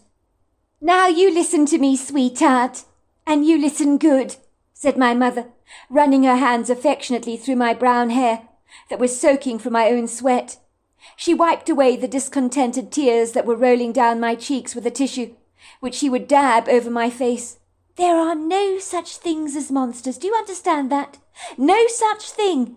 You've just got a very good imagination, that's all." "What's an imagination?" I asked her. "It means that you have a very inventive, creative mind. And there's nothing wrong with that, believe me. It's just a problem when you're dreaming, because you see things that aren't really there. And that can be scary, especially when the things aren't very nice. It's like when you draw a picture with your crayons. I might ask you to draw a dog. You could picture the dog in your mind and draw it on the paper. But the dog is not real, is it? Like the monster in your dream is not real. It's the same thing." "But I can't draw anything in my head without crayons. You can only draw with crayons, I asked her bemused. But you can, sweetheart, and that's exactly what you're doing. You're scared of what your mind is drawing with the finger of your imagination. Wouldn't it be silly to be scared of something that I asked you to draw, especially if it wasn't real? But my monster is real, Mummy. It's got big yellow eyes, and it's staring at me through the trees. Well, what does he look like? My mother asked me. The monster, I mean. Why don't you try and explain what you see to me? I don't know, Mummy. I just see black. Big black in the trees and big yellow eyes. I know he's there. He's watching me. I can hear his breathing. He's very scary. Very big. Of course he is, sweetheart. And anyone would be scared to see that in their nightmare. But try to remember it's not real. Soon the nightmares I was experiencing were so out of control that I heard my mother talking about the issue with my father. Our daughter is traumatized, she told him. Don't be ridiculous, Sandra. Where on earth did you get that preposterous idea from? I don't know, Stephen, but something's not right. Supposing someone's abused our daughter without our knowing about it. You hear stories, don't you, about that all the time? And kids are often afraid to speak up about it to their own parents, in case their parents fail to believe them. What if she's going through something like that? And the nightmares she's having are not about the monster in her dream, but something that's playing out in her real life, under our noses, that we're obliviously unaware of. I've heard about things like this on television before. The mortifying things that happen to our children defy belief. I'd like to remind you, Stephen, there's some weird people out there who are capable of doing, impure things with your kids. I'm sorry, I'm not going to say the word or spell it out to you, but you know exactly what I'm talking about. Oh, Sandy, honestly, where are you going with this idea of yours? Are you suggesting what I think you're suggesting, that someone has been touching up our little girl behind our backs? Is that what you're saying? My mother ran her hands despairingly through her head, in a frustrated gesture. I don't know what to think, Stephen. I really don't. But it's normal to question our daughter's behaviour, is it not? What is not normal is her having so many nocturnal nightmares like this. It's not good for our boys either. They're also sleep-deprived, thanks to Amelia, and they're beginning to believe they're monsters under their beds as well, as if Amelia's monster has jumped over from her dreams to theirs. Her terrors are rubbing off on our boys, who are becoming increasingly skittish. I'm constantly exhausted, being woken up so often by 3 distressed children. And look at you. You're not faring terribly well either. You've got large bags under your eyes. My hair is turning grey before my time, and it's all the stress. We can't carry on like this, Stephen. We just can't. Being sleep-deprived is not good for our health, you know. It's making us all cantankerously cranky. My mother told me the other day that I looked like shit, and she's never said anything like that to me before, I hasten to say. She says she thinks my being a mother is wearing me to the ground. She doesn't know the half of it, said my mother, scrunching up her face. I can't tell her what we go through night after night. It would really distress her. Look, Sandra, kids have nightmares, don't they? It happens. And yes, our 2 boys are very impressionable. But it's just a phrase they're going through. And Amelia will grow out of it, I'm sure. In the meantime, we need to be there for our children when they're afraid, and give them comfort and reassurance. That's all we can do. That's the only thing that any parent can do in the circumstances. I don't believe I ever had nightmares when I was Amelia's age. Not like this, Stephen. This is not normal. I'm telling you, I know what I'm talking about. But how do you know, Sandy? What do you remember about being 7 years old? My guess is you don't remember anything at all. Well, I don't remember much, but that's not the point, is it? I think I would know if I'd experienced night terrors, don't you? Well, there you go. That's my point. You can't remember. I'm quite sure you must have had nightmares when you were Amelia's age. You should ask your mother about that. It's not that unusual, you know. It's common for children to believe in monsters and things that go bump in the night. I know when I was a child I was afraid of the dark and the shadows in my room. I always thought there might be ghosts or ghoulies hovering around me, ready to pounce on me. It's normal to think like that. But you didn't have terrors like Amelia does, Stephen. There's something wrong. I know there is. It would be remiss of us not to do something about it. Well, what do you want me to do about it, Sandy? Said my father scathingly. Get Amelia's dreams analysed? Is that it? Or the teachers at the school checked out to see that they've not been any dodgy claims made against one of them for abusing children inappropriately? Is that what this is all about? We can't go around throwing false allegations at people we don't even know. That would be horrifying. And the teachers at every school have all had background checks, I'm quite sure of it. They're very careful about those kind of things these days. Stephen, this isn't a joke. I'm being absolutely serious. Well, so am I, Sandra. What do you want to do about this? I think we should take Amelia to a child psychologist. That's what I think. Are you for real? Absolutely. The child psychologist knows how to get through to a child. That way she might be able to find out what is troubling Amelia and possibly give her some useful, invaluable life tools to help her overcome her fears. I remember seeing a program on television about it once. A woman who was terrified of spiders. She received therapy, and in the end she was so comfortable with spiders. A tarantula was actually crawling over her hands, and she was nonchalant and indifferent about it. The transformation was miraculous. Before, she couldn't even be around a spider without hyperventilating. I'm sure a therapist could be able to help Amelia, help her overcome her angst, and that would make our lives so much better. Imagine enjoying a peaceful night's sleep, night after night, without being disturbed by frantic screams that set our nerves on edge. You really think this will help Amelia? Isn't every kid here in Los Angeles engaged in some kind of therapy? And every adult, come to speak of it. As far as I can see, if people are constantly receiving therapy, they can become very self-absorbed. I have a friend at the office. Not so much of a friend anymore. It would seem his friends are falling away like the autumn leaves in fall, and he's blindly oblivious to it. He's driving all his friends away. His name is Rod. Well, ever since he has gone into therapy, he's become so focused on himself. He was saying his therapist has told him he has allowed people to walk all over him all his life, and that he needed to become more assertive, to stand up for himself. He's taken that advice to heart, or more appropriately, to an extreme. When his boss asked him to photocopy some notes for him at the office, he turned around to him and said, "No, Mr. Ehrman, I'm not going to photocopy any of your notes for you. If you want them, you do it yourself. My therapist told me to stand up for myself and to say no to people like you.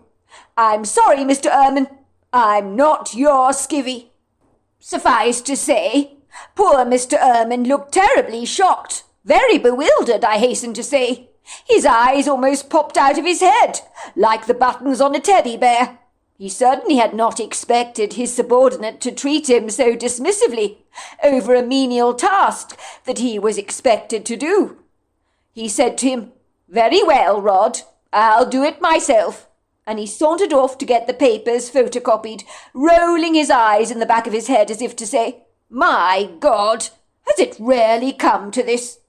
I promise you, Sandy, this therapy has not done Rod any good at all. He's taken the word no to new heights. No one dares ask him for anything anymore, because he'll think we're taking advantage of him. I wouldn't even dare ask him to make me a cup of coffee. I mean, the other day Elsa in the office asked him to bring her a coffee, as she realized he was going to the kitchen to make coffee for himself. So while he made himself one, he could make one for her as well. Kill two birds with one stone, that sort of thing. You know what he did? He raised his brow objectionately and said, "Why can't you get it for yourself, Elsa? Did God not give you hands and feet to use?" Let's just say the guy has become arrogantly cocky, very opinionated, and get this, he thinks his therapy has done him a world of good. Everyone thinks he's become so prickly, like a cactus you'd like to stay well away from, and his relationships with people in the office have gone seriously awry. So much for his bloody therapy, if you ask me. It's a complete cock-up. Well, good for this Rod fellow anyway. At least he's asserting himself. That's what I say, said my mother defensively, not getting the point of my father's argument. I don't agree, Sandy. I mean, he's taken things a tad too far. Therapy can do that to you. Make you over-analyze everything. Examine everything far too intensely. And when you do that, you pick at your life like the scabs on a wound. And what happens is everything bleeds. Sometimes it's a lot better to just let things heal on their own accord, as nature fully intended them to do. In Rod's case, making someone a cup of coffee he sees as some kind of personal abuse. That people are exploiting him, taking advantage. It's insane, if you ask me. Well, in our daughter's case, therapy might not be a bad idea. Maybe the therapist will be able to find out the root cause of her fear, where it comes from. Honestly, Sandy, what makes you think the problem has a root at all? Our daughter's having nightmares. You're talking about them as if they're teeth that need to be extracted. It's not the same thing, I'm sure. Well, I think it won't hurt to give therapy a try. I mean, what have we got to lose? Well, Rod's losing his friends by the barrel load, if you ask me. So that's a hell of a lot to lose. As I keep telling you, Stephen, our daughter is not Rod. Why are you comparing her to him? Rod has issues with asserting himself, which he has masterfully overcome to excess. But our daughter has issues with terror that is eating her alive and screwing up our lives in the process. As I keep telling you, Stephen, I cannot go on like this indefinitely. It's insane. I had been eavesdropping on my parents' conversation. I had no comprehension what therapy meant, but if something would help me get rid of the monster in my nightmares, I was game for it. My parents took me to a Queen Anne-style property in Los Angeles, not far from where we lived. It was in a green leafy neighborhood, with Peruvian pepper trees lining both sides of the street. I liked my therapist at once because she had 8 devoted, very well-behaved sausage dogs, or Dachshunds if you like, who followed her everywhere she went, and sometimes I believe she used them in her therapy sessions to help children open up to her. The well-behaved dogs greeted me enthusiastically, wagging their tails, and then they went and lay down in a basket at the far end of the room, and 8 pairs of dark eyes were all pinned on me. But this kind of interested audience I certainly did not mind. "I see you like my Dachshunds, Amelia," she said, giving me a warm smile. "They're one of the most popular breeds of dog in the world, you know." "They're lovely," I said. "I really like dogs." "That's what most of my clients say. But I do have some, you know, that don't like dogs at all." "Don't like dogs?" I asked incredulously. "How can anybody not like dogs?" "Well, some people think they're dirty, don't they?" said the therapist. "But I personally find dog lovers are very special people. So if you like dogs, you must be special as well, Amelia. People who own dogs, they're healthier than people who don't. A lot less stress, they have less diseases, and better immune systems." "Well, I always have liked dogs, and yours are very nice." "Thank you, Amelia. That's very kind of you to say." My psychologist's name was Celeste Bouverine, and the first thing she asked me to do was a drawing of the monster in my dreams. And when she examined the picture, she said, "What is this? Now I can see a pair of yellow eyes here, and a large black mass staring through this dark green foliage, and a stick figure. Who is the stick figure?" "That's me," I said, pointing at the stick figure. "Those are the leaves in the woods, and they're the leaves of the trees. And that's the black monster. He's very, very big, and he's hiding behind the trees, and he's got yellow eyes, and he's watching me, and he's very scary and very big, and he wants to eat me. How do you know he wants to eat you, Amelia? Because when I watch programs on television and my daddy's always watching wildlife, and you can see the animals when they're looking at you through the trees, they want to catch you, they want to eat you. So I know he wants to eat me. I'm sure that's not true, Amelia. Even if he is watching you, it doesn't mean he wants to eat you. He could be just very interested in who you are. Have you thought of that? I looked at the therapist indignantly. Was she for real? I cocked my head to an angle and said, "'Cause everybody knows monsters eat people. Everybody knows that." You know, Amelia, you can't presume to know what the monster is thinking. He's hiding behind the trees, looking at you. But you don't know what's going on in his mind, do you? You just think you know. How do you know it's not a vegetarian? Some of the big scary dinosaurs from the past were vegetarian, you know. They may look scary, but they were benignant. But Jurassic Park, the dinosaurs were very, very scary. The people had to run away fast. That's a movie, Amelia. It's not real. Stage props were used and clever computer manipulation. You do know that monsters in your dream are not real. You made them up in your mind. That's what my mum says. She says when I'm dreaming that it's not real. She says I draw pictures in my head using a magical invisible ink on my fingers. Well, your mother's absolutely right about that. We need you to understand, Amelia, that the black thing in the tree staring at you is not going to harm you, because for one, it doesn't exist. It's like a monster on a movie in Jurassic Park you're watching. The monster can't jump through the television set to grab you, because he's no more real than the stage set that they use for the movie. All of it is not real. Do you understand that? I nodded. I think so, Mrs. Boverine. Good girl. I think we're getting somewhere, don't you? Now I want you to do something for me.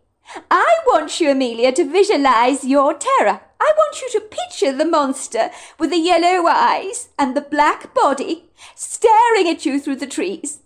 And I'm going to ask you to follow my finger movements with your eyes. Do you think you can do that for me? And then, every time I do this, I want you to tell me how your terror is getting. Is it getting less? Is it getting more? I want you to tell me from a 1 to 10. So if you're very scared, you're going to say it's a 10. If it's not so scary, it might go down to an 8. And hopefully we can get that fear right down for you. I find this works with a lot of my young ladies and little boys that come and see me. It's a very good treatment, and I think you'll find it works for you. The long and the short of it was that Celeste Boverine told my parents that I was a very healthy 7-year-old child, and there was absolutely nothing wrong with me, that I was a highly imaginative child, and that many children my age did have night terrors, but she'd help me to overcome them. But my parents need not worry, as I had never been subject to abuse by an adult of any kind. I cannot really remember how Celeste Boverine helped me, but she did make me visualize the monster with the yellow eyes staring at me through the trees, and used something on me she called rapid eye movement therapy, and strangely the fear began to dissipate. Most of those details have faded from my mind because I was so young. My most vivid memories of Mrs. Boverine were her sausage dogs and being asked to draw a picture of the monster in my dreams. She must have done something right with her therapy. Either that, or my night terrors miraculously completely disappeared on their own accord, which I highly doubt somehow. When I became older, I almost laughed at myself for being so afraid of creatures that don't even exist. But I was in for a rude awakening, and would later realize that maybe my nightmare I'd experienced as a child was indeed some kind of prognostication. 20 years later, my story begins when I decided to go on an art retreat with my very best friend, Nancy Delaware, as I was looking to ameliorate my painting skills that left a lot to be desired. Put it this way, I thoroughly enjoyed painting, but I needed a helping hand to upgrade and optimize my current techniques. Me and Nancy were taking art classes in Los Angeles once a week, but as every aspiring artist will tell you, you need as much help as you can get to improve your craft. This art retreat would mean that we would get invaluable guidance from an accomplished, very well-polished, talented artist. It was Nancy's idea for us to go on this rather unorthodox adventure, which our art teacher had mentioned in passing. We'd been planning to go on a coastal vacation somewhere, but given we both had begun painting as a part-time pastime, Nancy suggested we could learn more about our rapidly growing passion by going on this retreat, and I thought it was a marvellous idea. I was living in Los Angeles at the time. This was where I grew up with my family, on one of those very wide tree-lined streets in Pasadena, San Marino, which is 10 miles from downtown Los Angeles, and nestled below the San Gabriel Mountains. It really is worlds apart from the rest of Los Angeles, as it boasts a plethora of resplendent green scenery. So I grew up with a profound upbeat enthusiasm and zealous passion for the natural world. My parents thought that a painting retreat would keep me and Nancy inspired, engaged, and challenged.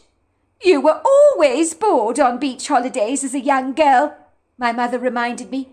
"You always liked doing things, so I think this atypical holiday is just up your street, Amelia." My father agreed. But my two brothers thought I was as mad as a hatter, wanting to spend a week painting with oils on canvas in an idyllic location. "That's not my idea of fun," said my brother Keegan. "My idea of having a good time is wild parties on the beach at night, and days spent on the beach surfing and playing volleyball." "Well, your idea of fun is not Amelia's idea," my mother had reminded him. The art retreat was being held at a charming, prepossessing homestead in the Appalachian Mountains, which was the perfect setting for still lifes and landscapes. We enthusiastically signed up for the course at once, and took a 4.5-hour flight from Los Angeles to Nashville, feeling very optimistic about the week that lay ahead of us, and the opportunity we could gain to express ourselves through the medium of paint. We were picked up in Nashville by a friendly driver who could barely speak a word of English. I'm not exactly sure where he was from, but he did look foreign. When he said, "Welcome to Nashville," it sounded as if he was saying, "Welcome to Mashville." If there were any pluses to having a driver who could only speak pidgin English, he seemed like a competent driver, which was probably why he'd been given the job in the first place. He steadily managed negotiating the dips, cracks, and crevices and high mountain elevations in the road with a proficient mastery that was nothing short of impressive, as some of those sheer mountain passes would have left me shaking in my boots like a quivering wreck. The minibus ferried me, my best friend, and 5 other art students who, like myself, were from Los Angeles, from Nashville to the homestead tucked away in the mountains. There are no words I can find to possibly describe how magnificent the Appalachian Mountains actually were at this prepossessing time of year. All you could hear in the van were the guttural gasps and whoops of joy as people cried out, "It's breathtaking! It's absolutely breathtaking!" And it sure was. The subtle, benignant and mellow lighting of the sun was flattering. Its gossamer radiance washed over the landscape in a golden glaze, as if everything had been sprinkled in a magical gold dust. The rich autumn colours of late September were gloriously inspirational. The deferential mountains themselves left their indelible, assertive, voluptuous footprints on the horizon, mischievously peeking through a mysterious white foggy curtain of mist that made them appear all the more mystical, magical, and enchanting. The trees, so many of them, ubiquitous in their number, from the maples, the hobble bushes, the pin cherries, the yellow birches, the American beeches, boasted branches ablaze with resplendent leaves in golds, reds, russets, yellows, and ambers. Their untamed, fiery, dramatic colours were meant for oils on canvas, and I could not wait to get this rich, vibrant colour onto my paintbrush and get busying myself with transferring the natural world to my canvas. Soon before we entered a long, narrow gap in the trees, we could see a rather rusty sign that read Blueberry Bracken Manor. The driver turned around to us and said, which was probably meant to be, "We are here. We've arrived at our destination. Get ready to disembark." But instead he said, "We've arrived at our destination. Get ready to disembark." The mini-van carefully weaved its way through the long tunnel of trees, over the ruggedly rocky terrain, towards a series of outbuildings on a hilly elevation, and nestled at the top of the hill was a stone and wood ranch-type dwelling that looked like it could generously accommodate an extensive, very sizable family. It was so large, which explained why it was capable of housing 7 art students for the entire week. The house, with its large windows and mini patios, seemed to smile at us as we stared at it in awe, and the first thought that sailed into my head was, "I'm so glad I came." I was to learn later that my best friend Nancy had felt the same sense of congenial welcome warmth from the house, as places can definitely give off their own energy signatures, and this unassuming, wholesome stone house seemed to unabashedly reach out and hug us, and indeed if it had physically owned arms, it would probably have done just that. The stone and wood blended in seamlessly with the picturesque countryside, and looked as if it had stood there for many generations, like the mature-looking trees on the right-hand side of the property that stretched out into a generous-sized wood grove, teeming with natural wildlife and spectacular birds, some so colourful, the likes that I've never seen before. Well, not in Los Angeles, that is. But it was a curiously speckled-looking bird that won over my heart during our trip, and all these years later I have no idea what it was. After madly surfing through so many bird books, I am still none the wiser. It was a married couple called Jack and Blanche Beveridge that owned Blueberry Bracken Homestead, where they grew their own vegetables and were completely self-sufficient. They owned Black and Bay American Quarter horses and dappled horses. I'm not sure what breed those were. Cows, chickens, and a huge pot-belly pig called Bertie, who the family adored. And he happily ate all the leftovers, and believe me, that was one of the most contented pigs I've ever met in my entire life. But with Blanche's irresistibly delicious food, who could blame the thing for being deliriously happy? If I had to come back in another lifetime, I'd happily settle for being Blanche's pot-belly pig.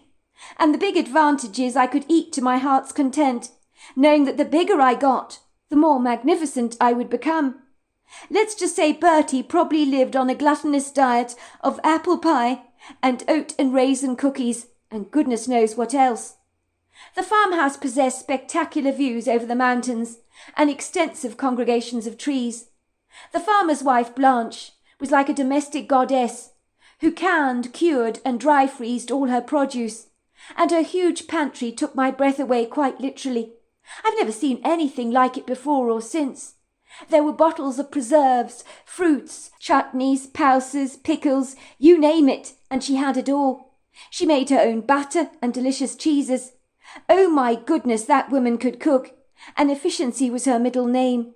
She was plump but a handsome woman, with a well-rounded face, dark hair that she wore away from her face in a French braid, and bright brown, bear-like eyes.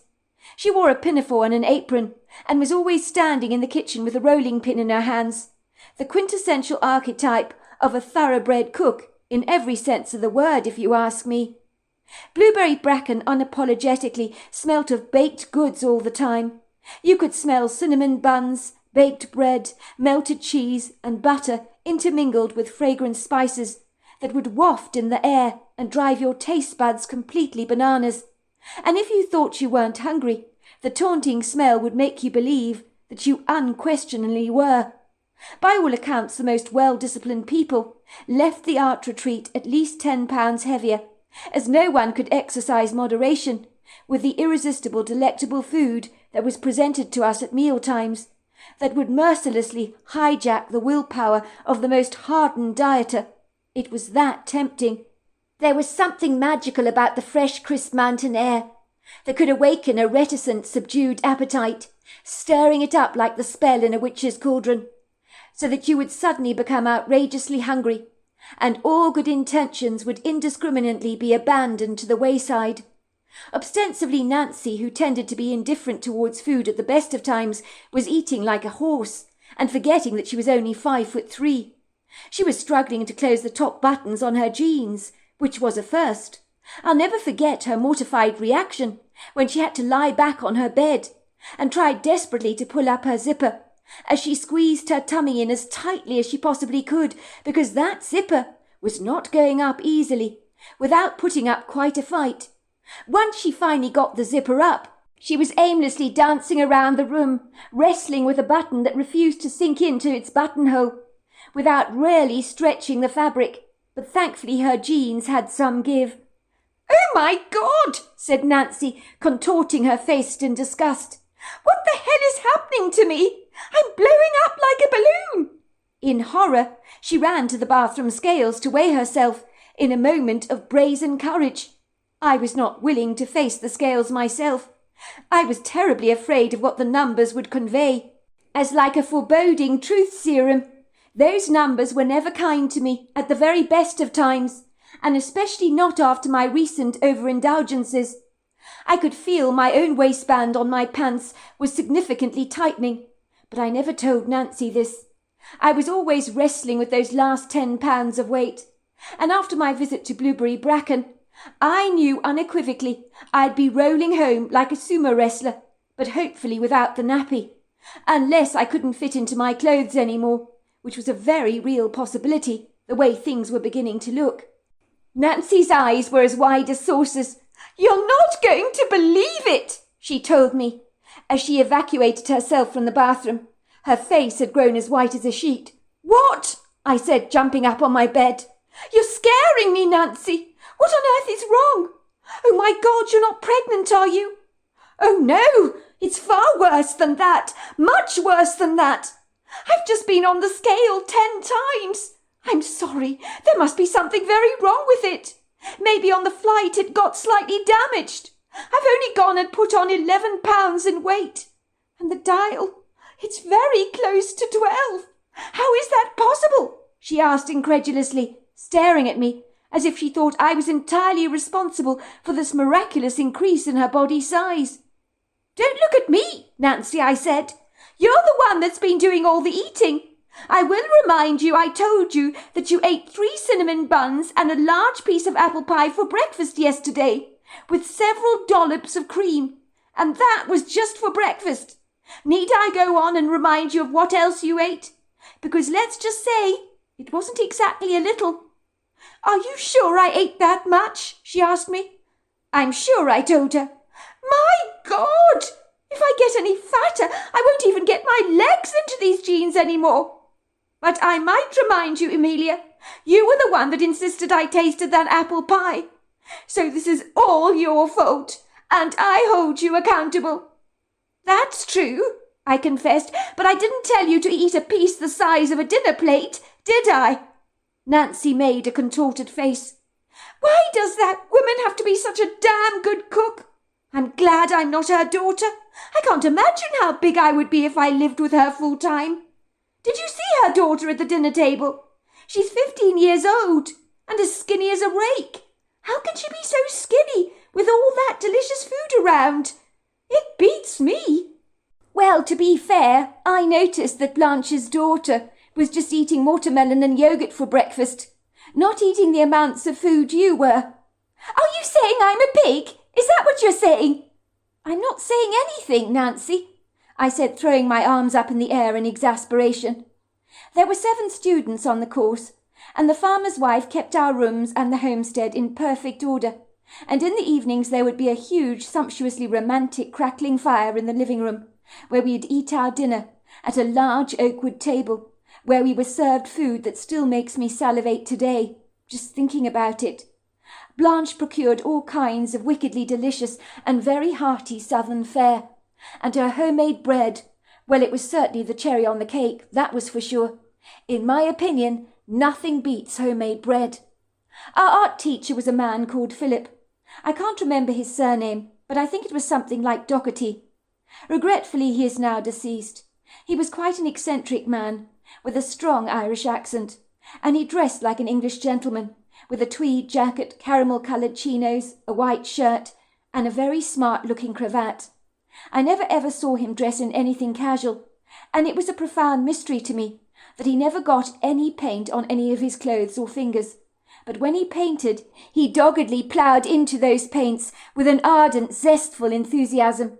He could produce a masterpiece in a single sitting, without even batting an eyelid. I mean, how did he do that? Like any skilled master, he made painting look like a walk in the park, or a cool breeze on a hot summer's day, while the rest of us pottered along with our creations, sometimes wrestling with our paintbrushes in abject frustration. Philip had long old-fashioned sideburns, and buoyantly curly brown hair. He had bushy eyebrows, a long face, and very pale blue eyes. He was nonconformist and quite old-fashioned in every regard. He would not have looked out of place on the cast of Downton Abbey, as he had that debonair, dapper look about him, but he would lightly play the role of a very posh mad poet. I noticed he always wore bright red socks, which I found curiously interesting. The man had a natural flair for art, and he could paint still lifes, landscapes, and contemporary art with an effortless ease, in every medium, from watercolours to acrylics. But Philip said he loved oils on canvas best of all, because of the rich colours. It turned out he was an excellent teacher. I learnt a lot on this retreat, more than I've ever done before in any art class in Los Angeles, and I say that unabashedly. We were taken to the town to visit quirky little shops and restaurants that, much like Philip, appeared nonconformist. We were taken to visit scenic vistas where we could paint the colourful autumn landscape under Philip's expert guidance and informative instruction. I could see that my work was improving in leaps and bounds, and Philip told me as much, and let me tell you, that man did not give compliments very lightly. I had never met anyone like Philip before. God almost certainly broke the mould when he made him.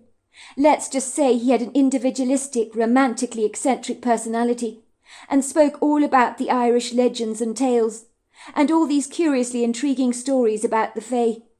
I would privately laugh and say to myself, nobody believes that, right? But I promise you, some of the pupils held on to his every word, as if it was the gospel truth. He turned around to me when he saw me scoffing and said, "Be careful what you laugh at, young lady. Don't think I didn't see you roll your eyes back then and snigger. I warn you, the universe has a funny way of calling you out if you're a cynic. Something will happen to you if you doubt so much, and it might not be terribly good. So you've been duly warned. As my old grandmother used to say, words are like bullets. They can go off and cause chaos if they're fired in the wrong company. So watch your words, guard your thoughts.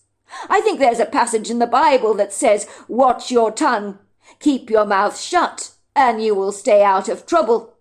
I assure you, this is not idle advice.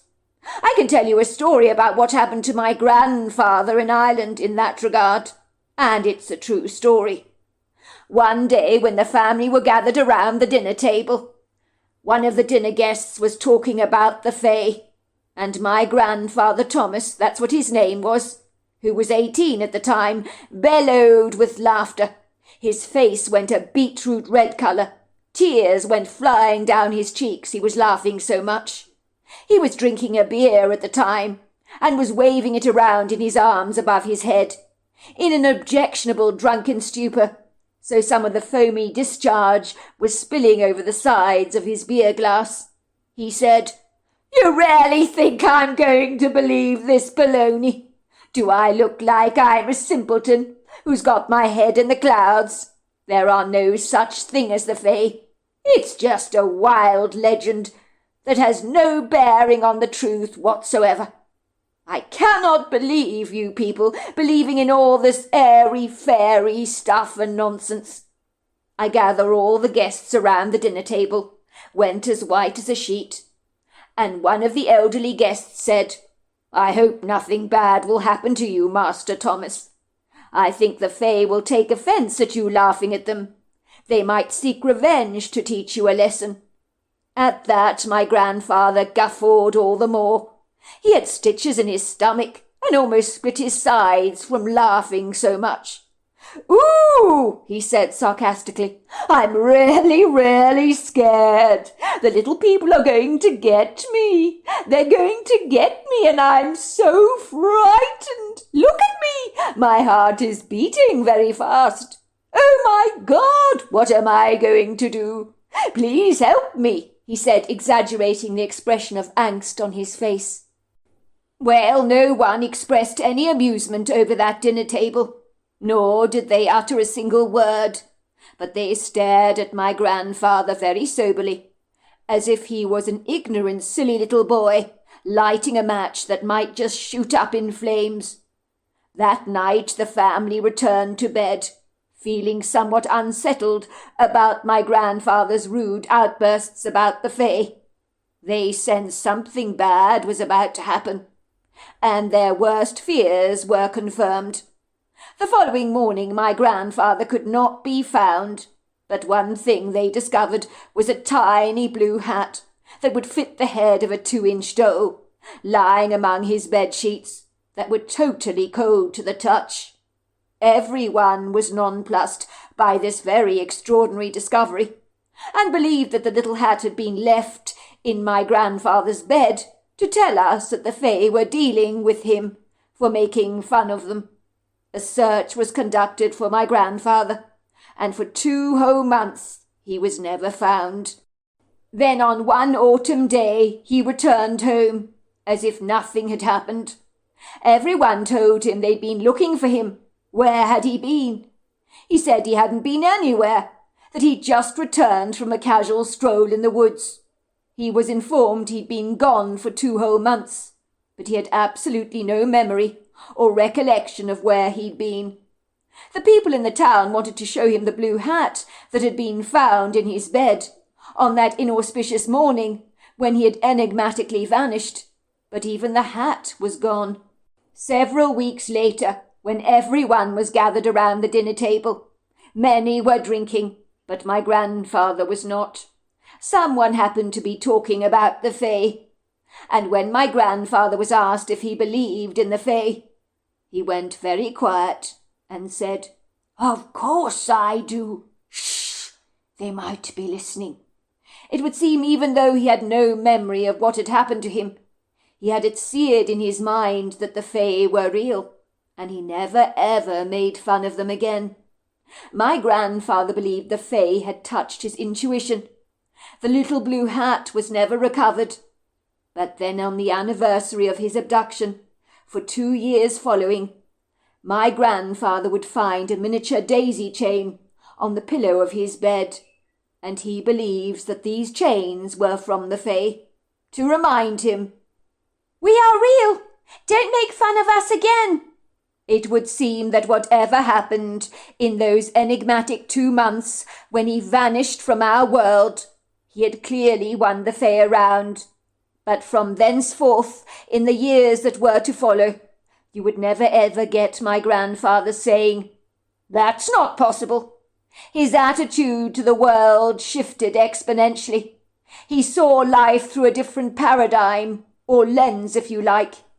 He would say to me, "Son, don't you ever forget it. But in this world of ours, there are many portals, many dimensions, many galaxies that lead to different worlds and different existences and different species of beings, and anything that you can dream of in your imagination is likely possible." It was ironic his first name was Thomas, as it seems the saying Doubting Thomas very much applied to him, and he was well and truly humbled. The strangest thing of all is the night before he died. He was 86 years old at the time. He told us when he went to bed that night that he loved us and that we would never ever get to see him again. Everyone laughed at him. They thought he was rambling about nothing and said to him, "Don't be ridiculous, Thomas. You're in vigorous good health. Why would you say a strange thing like that?" He got quite short with everyone and said, "I'm telling you the truth. In the morning I will be gone, and I'm not coming back." Get this, when we went to my grandfather's bedroom the following morning, he was deceased. Of course we did not know that at first. He looked so at peace lying on his bed. He had died with a smile on his face. His skin was not a waxy or grey colour, but was flushed pink. But his body was as cold as ice when we touched him, and very stiff. For a moment we thought he was alive, but he was definitely a goner.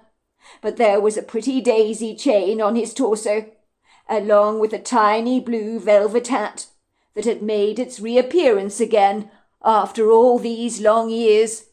3 days after the funeral, the blue hat vanished again, and it was removed from a locked glass cabinet. I ask you, how could anybody move it without breaking the glass first? But that rarely did happen. Everyone who was painting had stopped what they were doing. They were listening intently to Philip's every word as he spoke about the Fae. And one artist said, "But did he really go missing, Philip? For 2 whole months? Your grandfather, I mean. Is there any documented evidence about that?" "There's no question he was gone for 2 months," said Philip emphatically. "He vanished into thin air. He was even registered by the police as a missing person.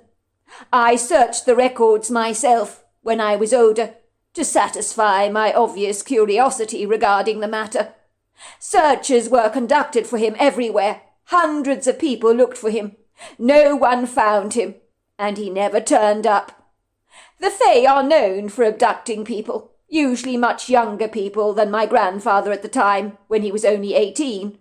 They're also known for taking babies from time to time, especially babies that have been brushed with something unusual, like being born with 1 brown eye and 1 blue eye. It's known as being touched." "But he did turn up in the end, didn't he?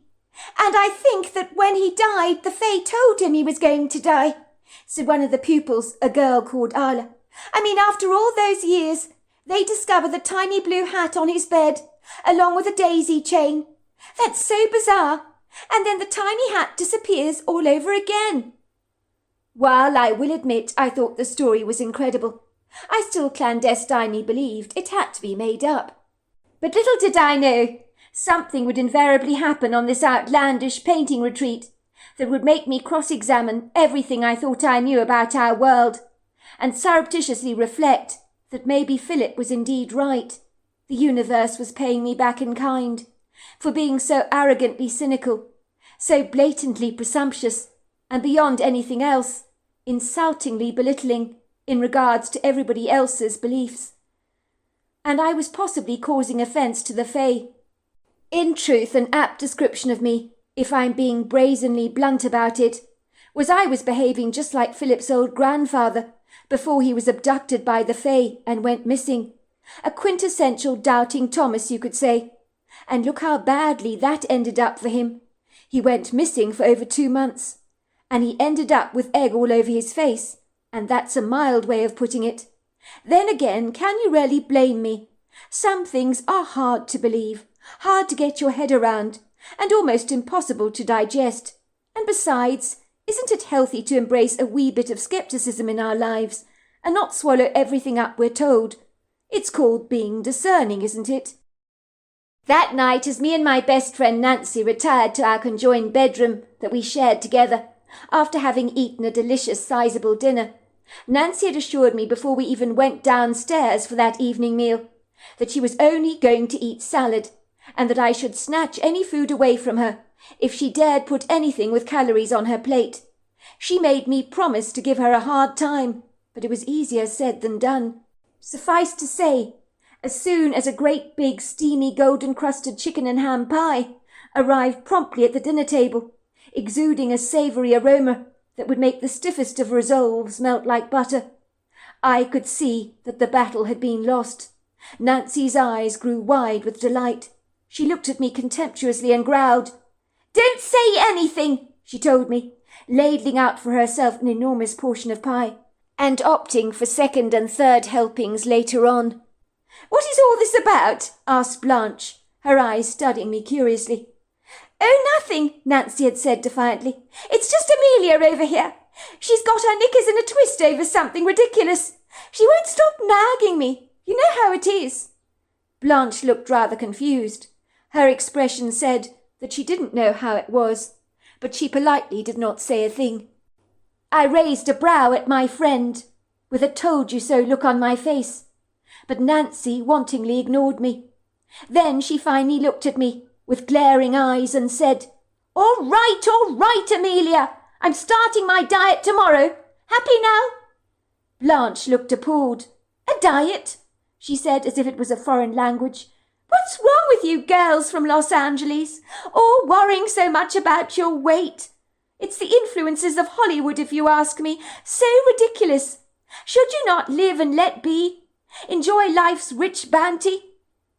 "It's just Mrs. Beveridge," I tried to explain. "My friend Nancy here is struggling to fit into her jeans." Blanche viewed me through a withering gaze. "That's very simple, dear. It's not complicated. You just buy a larger size, don't you?" I hasten to say that the promised diet never made its appearance on that trip. Nancy's resolve was weak at the knees when it came to Blanche's delicious food. So back in the confines of our bedroom, I asked Nancy what she thought about Philip and his stories about the Fae. "Don't you think it's over the top?" I said. "I'm sorry, but how is one expected to believe in all this stuff and nonsense about the Fae? They're surely just legends."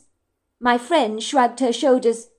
"This coming from the girl at 7 years old that was so terrified of a monster that she believed was real in her dreams," she reminded me. Nancy had known me since I had been very young, since I was 7 years old, and all the night terrors I had experienced. "That's different," I said. "I was a naive callow kid back then, with a vivid imagination, wasn't I? But I've grown up now, and I don't believe in stuff like that anymore." "You know what your problem is, Amelia? You're so doubting, aren't you? A real doubting Thomas you are.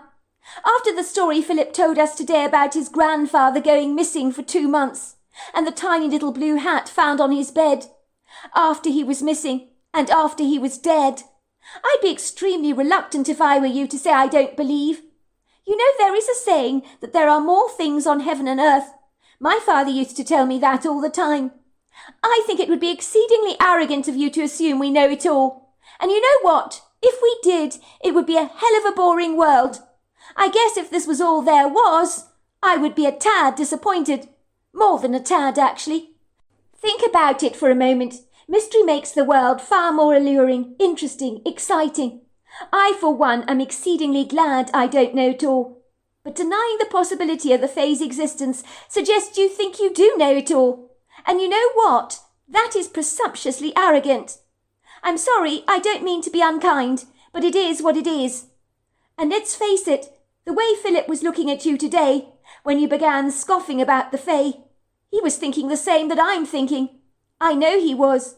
Do you have any idea how rude you were when you started snorting at his story? I looked aghast. I wasn't snorting, was I? You absolutely were. And do you know what? I actually felt sorry for you. Sorry for being so closed-minded. You think you're so clever, don't you, Amelia? You really do. But people who think they're so clever, they're usually not. That's what my good father used to tell me. It's foolish people who think they know so much, and wise people who admit that they know so little. That's what Tesla said, I believe. And he's right on the money about that, is he not? I get where you're coming from, I said, climbing into my bed in my pyjamas. But I'm not buying into all this stuff. I'm sorry, I'm not. Yes, I think Philip is a lovely Irish gentleman, very eccentric, and his stories are incredibly entertaining. And I'm having an amazing time on this trip here in the Appalachian Mountains. But everyone on this trip, apart from me, is lapping up his story like a cat with the milk. But I'm not that gullible. I guess you could say I'm a perennial cynic, and I have to challenge everything. It's just who I am. I'm just a questioner. I think you're unreasonable calling me arrogant like that. Rather you than me, said Nancy, pulling the duvet over her head. I'm sorry, but I don't want to behave like a puffed-up doubting Thomas and end up vanishing for 2 months, like Philip's grandfather did. And worse still, not remembering where the hell I've been. I couldn't think of anything worse than that. That would be very creepy, very airy. It had been an exhausting day. Philip had taken all 7 of us art students to a beautiful waterfall, which we had spent most of the afternoon painting with oils on canvas, and my rich painting was looking very eye-catching indeed. I was in total awe with myself for capturing the waterfall so superbly. I couldn't believe I'd actually done this myself. I was absolutely exhausted, as spending creative energy can be more exhausting than taking a long trek up the mountain, because creativity eats up energy like a worm in an apple. Most of our energy is burnt by our brains, and when you are painting you apply thought with your work, like oils to a canvas. Luckily in the morning it was a free day for us to do what we liked, and I had in mind to do a wee bit of shopping in the local town with Nancy, and maybe going for a walk a little later in the afternoon. The moment our heads hit the pillow, we were fast asleep, and these days I was sleeping like a baby, as the intrusive nightmares I engaged in as a 7-year-old kid were all but a blur in the past, a long distant memory. I'm not sure why I woke up in the middle of the night, but I did. I glanced at the clock on my nightstand. The time was 12:23. I was not sure why I'd woken up, but I felt as if something had prodded me wide awake, but nothing was there. I glanced around the bedroom and could make out the silhouette of the upholstered chairs next to a small open fireplace. I decided maybe I was a little chilly. Was that the reason I'd woken up? The temperatures can often dip in the mountains. I decided to put on a sweater, as I was a little chilly, and while I was awake I'd answer a quick call of nature. I tiptoed to the ensuite bathroom and quickly emptied my bladder, returning to the bedroom and putting a sweater over my PJs. Now I felt a great deal better. I was a tad warmer. Surely I would get back to sleep very quickly. So I expected to return to bed without being awoken in the night once again by that cold air. That was when I noticed the curtain to the sliding doors in our bedroom was slightly ajar, and it niggled me. If I wanted to sleep in the next morning later than usual, to enjoy the benefits of our free day, it would be nice not to be awoken with the intrusive sunlight glaring through the room. So I hurriedly went over to the curtain, and something made me pull it back to take a look outside. At first all I could see was the dark sky, littered with a plethora of bright silvery stars that glittered in the firmament like diamonds. It was quite a light night. There was a full moon casting its prisms of pearly light over the landscape, but despite its subtle illumination, the trees in the background looked like dense, lofty silhouettes, from which all their distinguishing features had been eliminated. They were like vertical blobs on the landscape. I was staring out at the night for a minute longer, and then something distracted me. What the hell was that? I could see this tall, lofty, humanoid silhouette, built like a gargantuan giant. It was huge. I suddenly felt myself getting rather excited. My heart began fluttering in my chest, as if thousands of butterflies had taken up residence inside of me. No, it couldn't be. Surely not. There was no possible way. Things like this don't exist, do they? Not in our reality. I was reminded what Philip had said to me, to be careful that I did not doubt, as the universe might fight back and teach me a lesson. The figure, whatever it was, had disappeared into the trees, and I was wondering if I'd seen a Bigfoot. But those things, no, they weren't real, were they? It couldn't be. There is no possible way.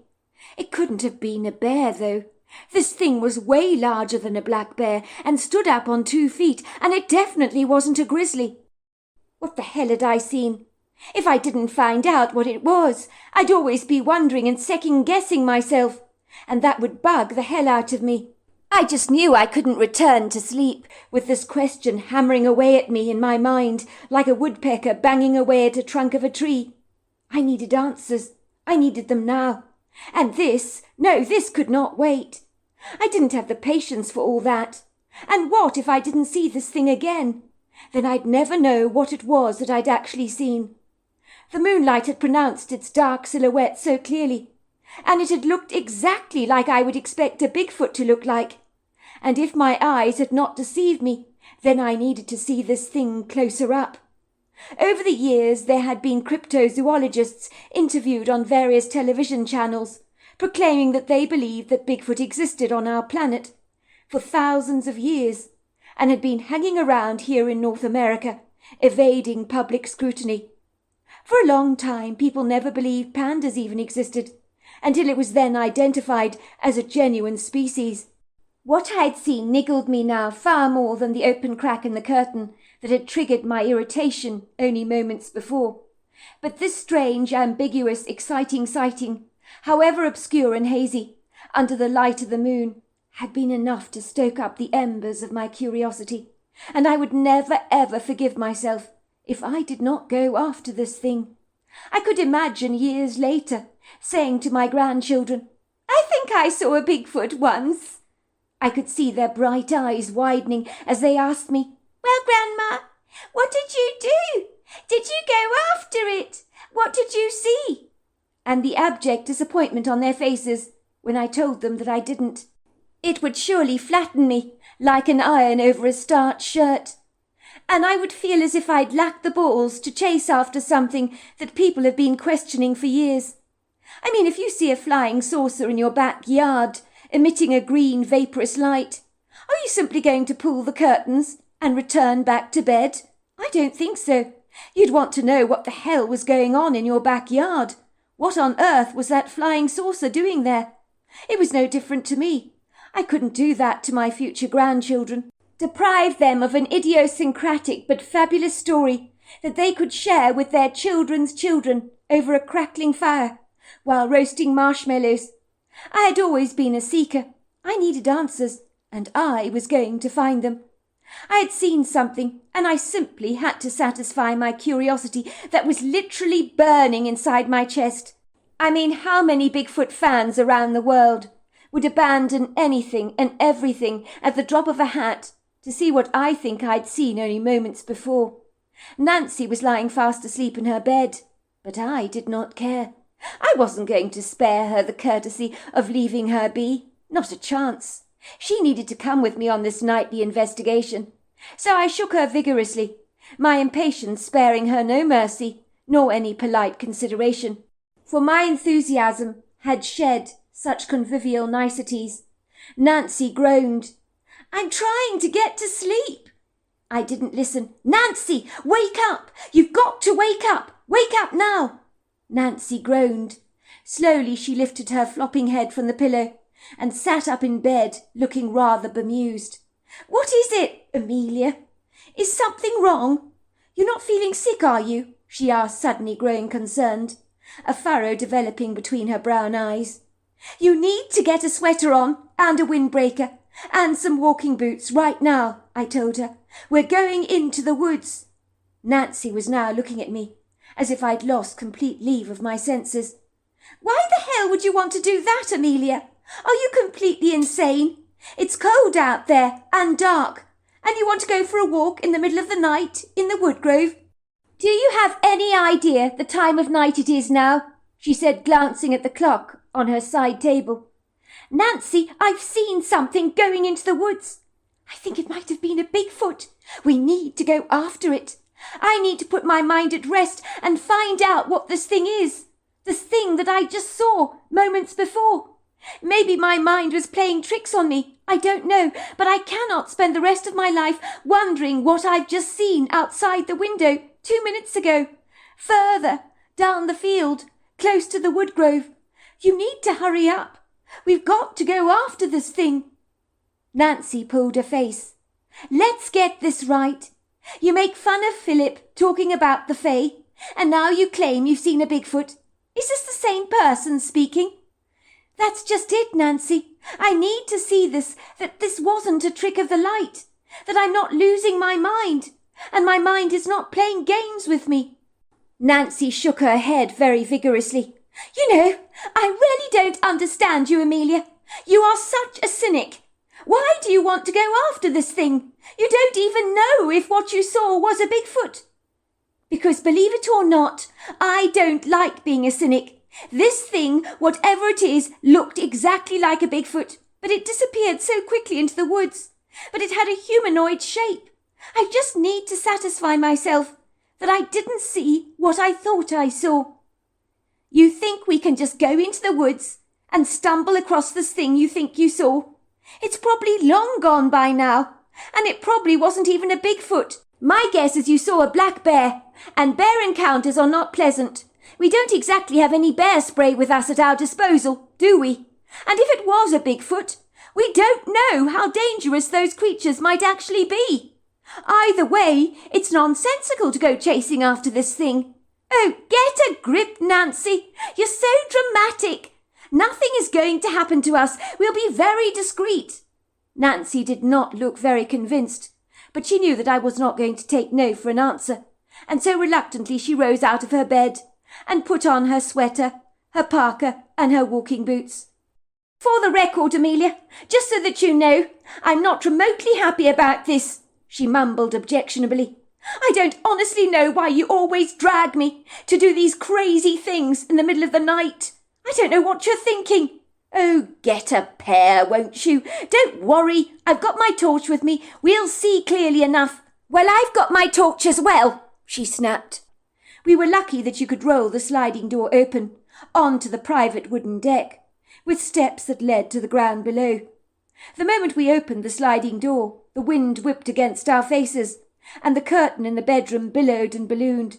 We steadily closed the sliding doors behind us, leaving it unlocked and slightly ajar, and we walked across the wooden deck. It creaked significantly, down to the steps onto the uneven, craggy ground that met our feet.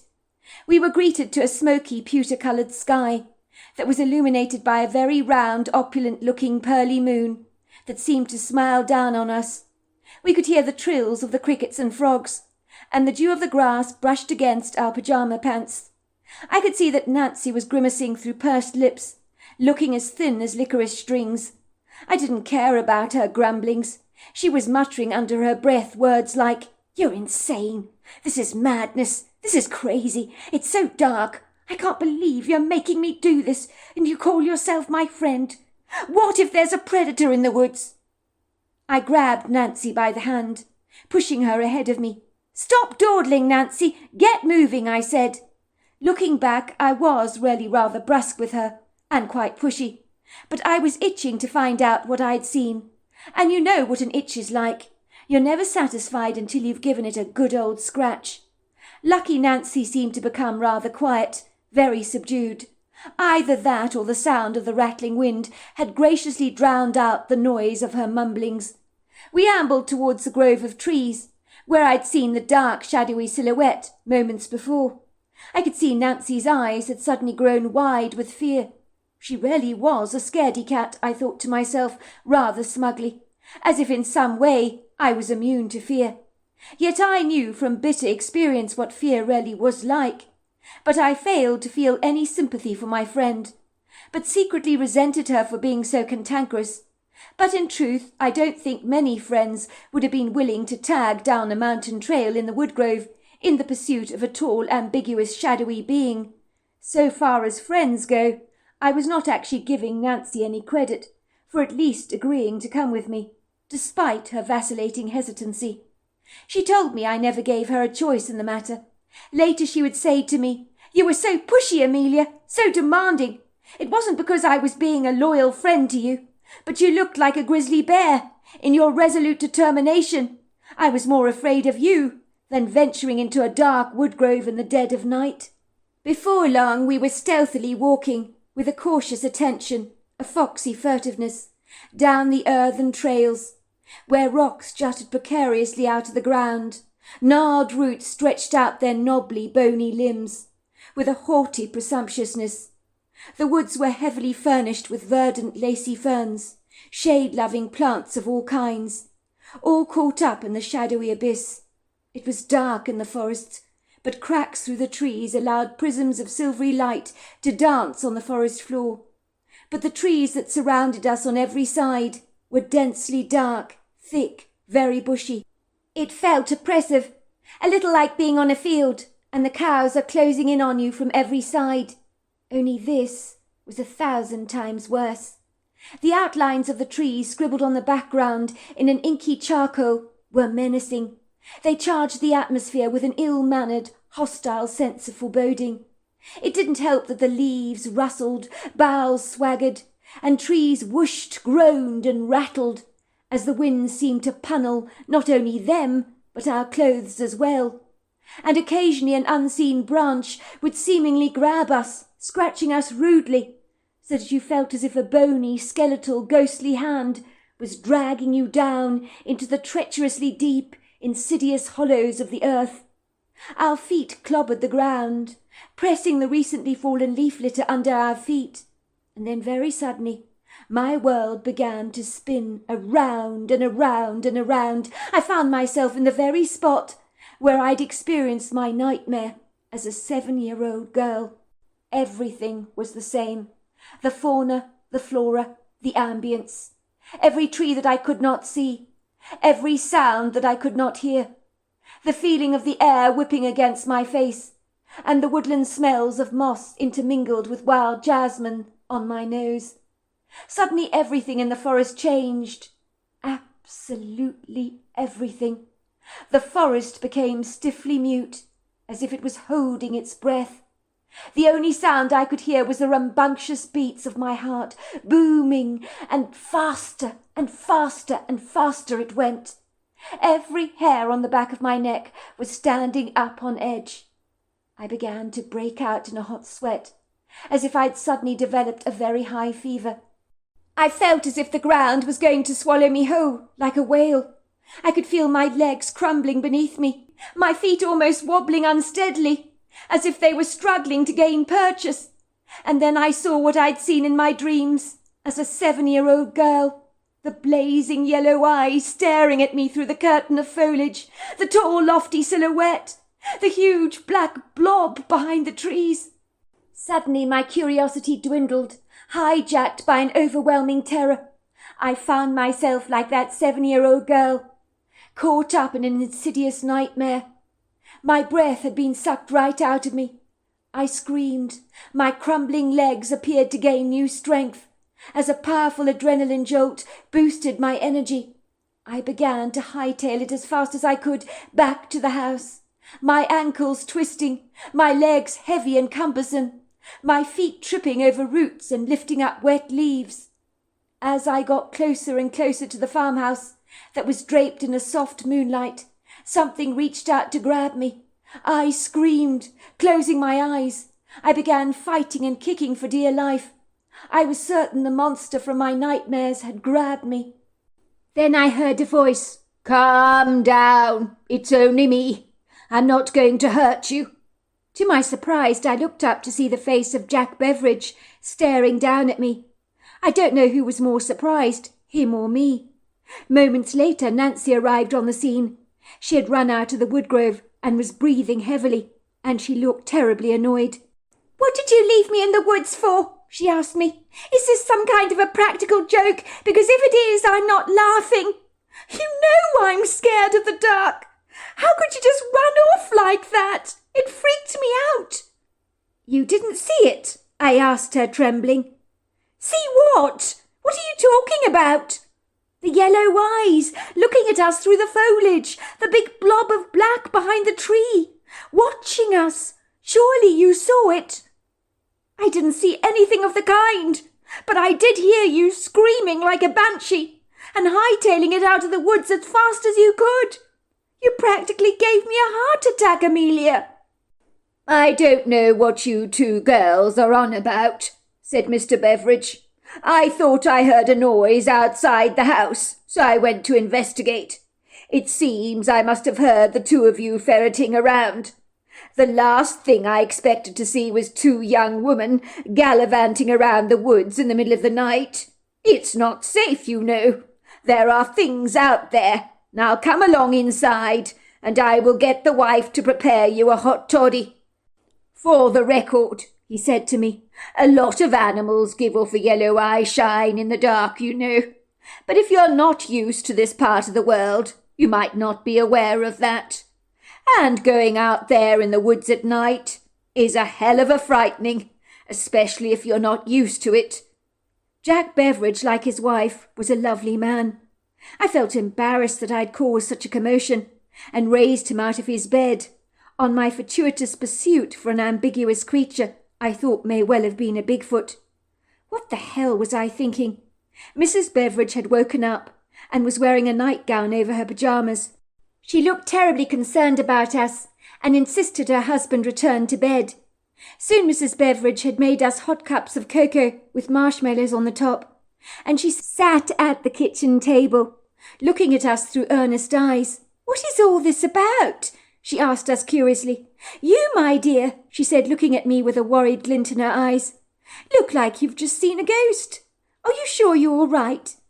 In my experience, young women don't go running into the woods for no reason at all, at such an ungodly hour of the night. What you did was most absurd, if you don't mind my saying so." "Thank you, Mrs. Beveridge," said Nancy, nodding in agreement. "I tried to tell Amelia here that going into the woods in the middle of the night was a bad idea, but she wouldn't take no for an answer. She was most insistent that we went." Mrs. Beveridge's eyes focused intently on me, with an inquiring look. "Well, you know," I said, shrugging my shoulders, "I thought I saw something big going through the trees, that's all."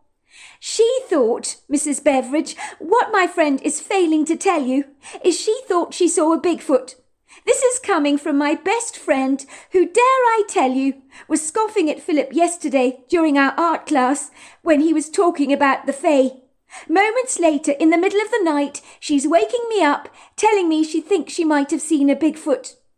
"I've seen a Bigfoot," said Mrs. Beveridge, in such a matter-of-fact way, as if she was talking about feeding the chickens. "You have?" I asked her, my eyes growing wide with astonishment.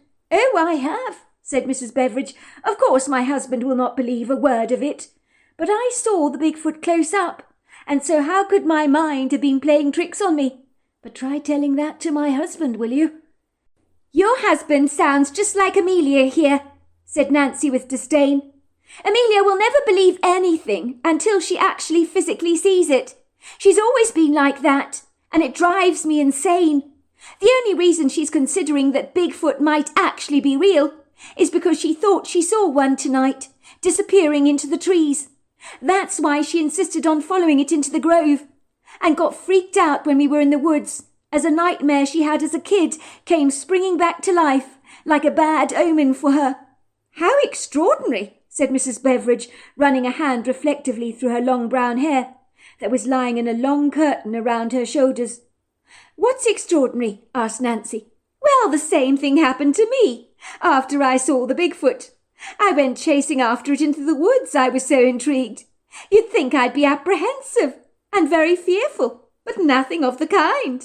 On the contrary, I was fascinated, totally and utterly intrigued by the creature. It had such an outer-worldly energy about it that drew me like iron filings to a magnet. I couldn't help myself. I just had to run after it. I didn't think of the ramifications, of course. I just ran. 'See, Nancy,' I told her, 'I'm not so crazy after all, running after that Bigfoot. It seems it's a natural response.'" "What happened?" I asked Mrs. Beveridge. "Won't you tell us your story? I'm so intrigued." "Well, it was summer, and oh my gosh, it was a sweltering hot day. I had the kitchen door which leads on to the deck wide open, so the air could come into the kitchen, and there was, thankfully, a cool breeze blowing. Try cooking on a hot day, when the temperature is soaring hot. The oven makes it 1,000 times worse. I'd been making a plethora of apple pies, and the cinnamon and apples permeated the entire kitchen. Tell me about it, Mrs. Beveridge. The smells in your kitchen drive me insane. All of us in the art class just can't stop commenting on the delicious food smells that you create. Even when we're outside painting, we can smell them." I patted my stomach appreciatively. "One thing about this place is I shall never get anorexia here." Mrs. Beveridge chuckled. "Funny you say that. A young woman was sent here once precisely for that reason. She had anorexia, and within a day she was actually eating. She returned home 12 pounds heavier, and is now a reformed anorexic, passionate about food. I gather she opened her own restaurant. But anyway, getting back to my story, I was minding my own business in the kitchen, bustling away as I always do. I'd given some apple peelings to Bertie, who, believe it or not, was a significantly slimmer pot-belly pig in those days. Not so much any more, I hasten to say. I can tell you I love being in the kitchen, but on this day the heat was an absolute killer. I mean, sweat was pouring down my face, trickling down the back of my legs. That's how bad it was. But I'd promised to bake over 100 apple pies for an order I'd received for a wedding party that some young lady was having. The woman in question is a very good family friend who tasted my apple pie and begged me to make it for her wedding. I didn't feel I was in a position to say no to her, but I was seriously beginning to regret doing so, for making 100 apple pies in hot weather is insufferable. Anyway, I'd placed apple pies on the table on the patio to cool down, and was constantly going outdoors to count them. At that time I had 75 completed, but there was still more to go. I shook my head. Mrs. Beveridge, that's incredible! 100 apple pies! In a dreadful heat wave! You really are a domestic goddess. Well, I don't know about that, but it's very nice of you to say so, Amelia. Anyway, I was going out onto the patio to put out a couple more steaming apple pies on the table, which would now make the number 77. I was holding one of the steaming pies with oven gloves, about to put it on the table, and that was when I saw this tall, lofty Bigfoot standing over my table, examining the apple pies. And I knew she wanted one. She was drooling. She'd picked one apple pie up in her hands and was smelling it, and when she saw me staring at her, she hurriedly put down the apple pie and ran as fast as she could into the woodgrove. I think she was upset that she'd been seen by me. I ran after her with a cool apple pie in my hand, calling after her, "Please don't go! Wait! I want to give you an apple pie!" I ran into the woods looking for her. I knew she was there. I could feel her eyes on me, but I could see nothing. I was so disappointed. I just said, "I'm putting this apple pie on this tree branch over here. Please bring the glass container back for me." Of course, I didn't believe she would. But the very next day, as true as eggs is eggs, not only did I receive my glass bowl back, but there was a large fish in the glass container, which I cooked for lunch that day, and it was absolutely delicious. "You know what I think, Mrs. Beveridge," I said. "I think your apple pie smells wafted all over the countryside. And the Bigfoot, well, she just couldn't resist, could she? These days I often go to the woodgrove, especially when I make apple pies, and I leave one for her. She always returns my glass container, usually with some kind of gift inside it. More often it's a fish, although I've received stones, bird nests, ginseng, stuff like that from her. But I've never seen her again, I hasten to say. But I know she's out there. I tell my husband this, but he doesn't believe a word of it." "But what about the fish you received in the glass container? How does your husband explain that conundrum?" "Well, he thinks someone from town dropped it off anonymously for me, because I do charitable things for people, you see." "That's ridiculous," I said. "Well, it is what it is. Mrs. Beveridge, do you think the yellow eyes and the black blob that Amelia saw staring at her through the trees tonight could have been the very same Bigfoot you encountered that day, the one you caught sniffing your apple pie?" "Very possibly, and more than likely," said Mrs. Beveridge. "I wouldn't be at all surprised. It's interesting, Amelia, if you've had this nightmare as a child. It suggests to me that it's not by random chance you're at this art retreat.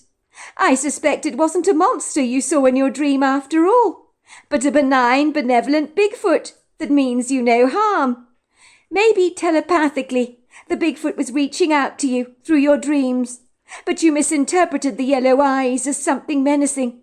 Either that, or you had some kind of prognostication. Who knows? But I will say this to you.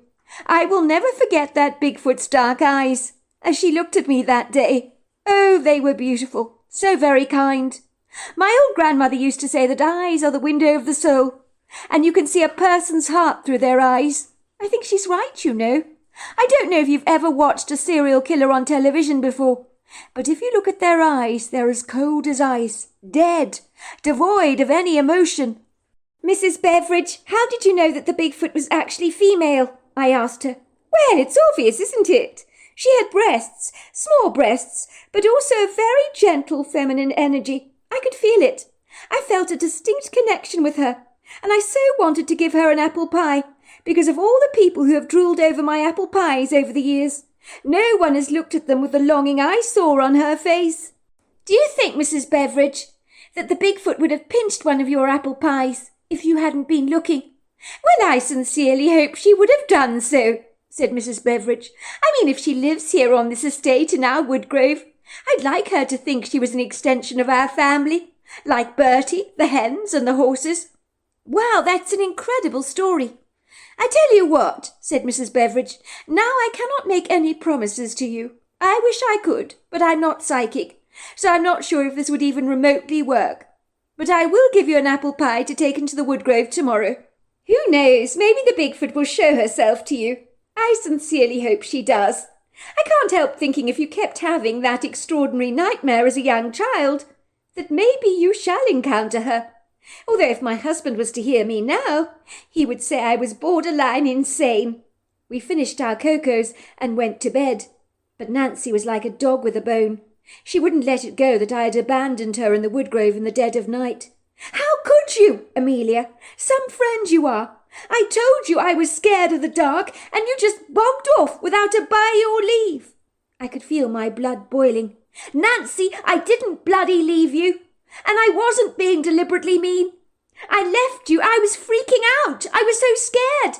Can you not appreciate that? When you think you're being pursued by something, you run away, don't you? You don't stop and think, hold on a moment, is my friend all right?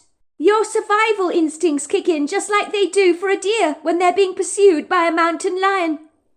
I still think you were inconsiderate, Amelia. The following morning, me and Nancy awoke from our beds with vigorous appetites, as we could smell bacon permeating the air. Nancy groaned. Oh, my God, that smells good, she said, looking at me beseechingly. I'm sorry, but I'm famished, Amelia. And guess what? If I waddle out of this place like a duck, I don't actually care. We're never ever going to get food like this again, so I fully intend to enjoy it. The diet and all the lettuce leaves can wait for Los Angeles.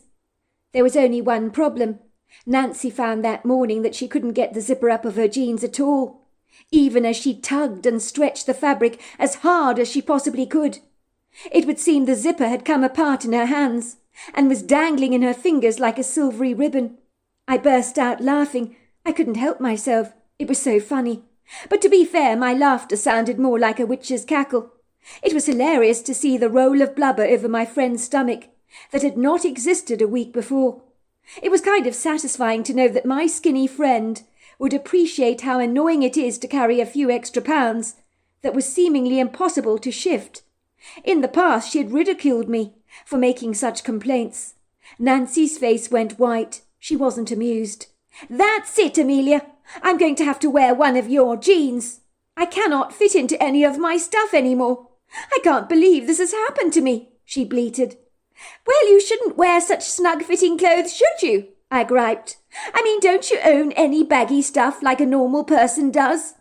The laughter on my lips faded when Amelia slipped into my jeans with effortless ease, and worse still, they were baggy on her, which made me suddenly feel conspicuously large. I had to remind myself that Nancy had always been naturally thin, while I, on the other hand, had always been slightly overweight, or plump if you like. Still, it wasn't a pleasant sight to see her swimming in my clothes. When we went down to breakfast with the art students, Mrs. Beveridge showed me the apple pie she'd baked for the Bigfoot. She had a big warm smile on her face. Blanche Beveridge was certainly one of the nicest people you could ever hope to meet. As I told you, she said to us, I'm not sure you will see our Bigfoot friend. She's desperately reticent, but who knows? It's worth a try, is it not?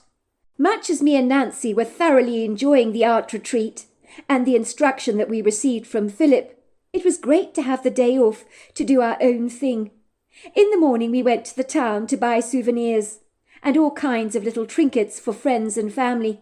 We bought T-shirts, stickers, mugs, teddy bears, packets of fudge, posters, and bags with a sign on them that read, "Want a break? Look no further than the mountains."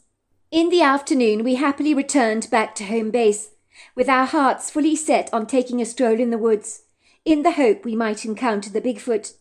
I began to believe the terrifying yellow eyes I'd seen the previous night, staring at me through the trees, may well have belonged to the Bigfoot, the very creature I observed from the bedroom window, and stealthily followed into the woods at the most obscene hour of the night, dragging a very reluctant Nancy with me, who was still struggling to forgive me for abandoning her in the woods. I suppose I couldn't really blame her. If the boot were indeed on the other foot, I would have been as mad as hell with her. When Mrs. Beveridge told us her incredulous story, she was such a credible woman, I believed her at once. I was certain the Bigfoot was real. If that was the case, why had I doubted Philip and his story about the Fae? Maybe my mind was beginning to shift, and the cynicism in me fade like the dye in a pair of blue jeans. On this pleasing autumn afternoon, serenaded by a rich kaleidoscope of golds, ambers, russets and reds, where sculptural branches were swathed in resplendent finery, and a soft light slipped delicately through the trees, powdering the landscape in a subtle illumination that peppered the forest floor like a disco ball of moving light. We trudged through the trees wearing our walking boots, jeans and sweaters. We could see insects dancing in the prisms of light, buzzing and circulating around the woodland flowers, and hear the fluttering of feathers above our heads as the birds flew in the branches, trilling their pretty bird song high up in the trees. It felt rather ridiculous to be walking into the depths of the wood, with an apple pie in my hand, and the ground so bumpy, rippled with jagged rocks. I very nearly fell over, and the apple pie could have gone flying across the forest floor. Luckily Nancy stopped me in time and steadied me so that I didn't go collapsing into a heap. "Honestly, Amelia," she sighed in exasperation, "watch where you're going, or we won't have anything to leave the Bigfoot." Finally we found a tree stump that had been cut down, and looked like a rounded miniature table in the middle of the woods, and that was where we decided to put the apple pie. "What do we do now?" I asked Nancy, once we'd placed the apple pie on the stump. "We should whistle," said Nancy. "I think that might get the Bigfoot's attention. Maybe we should even knock on a tree. I heard Bigfoots respond to tree knocks." "Well, how do you know that?" I asked her. Nancy shrugged. "I don't know, I just think I remember hearing it somewhere." "Fine," I said. "Let's give it a try. But I'm warning you, I can't whistle." Nancy found a stone and began to bang a tree trunk with the stone 7 times, and then she let out a whistle. "You're good," I said, amazed. "That really is incredible."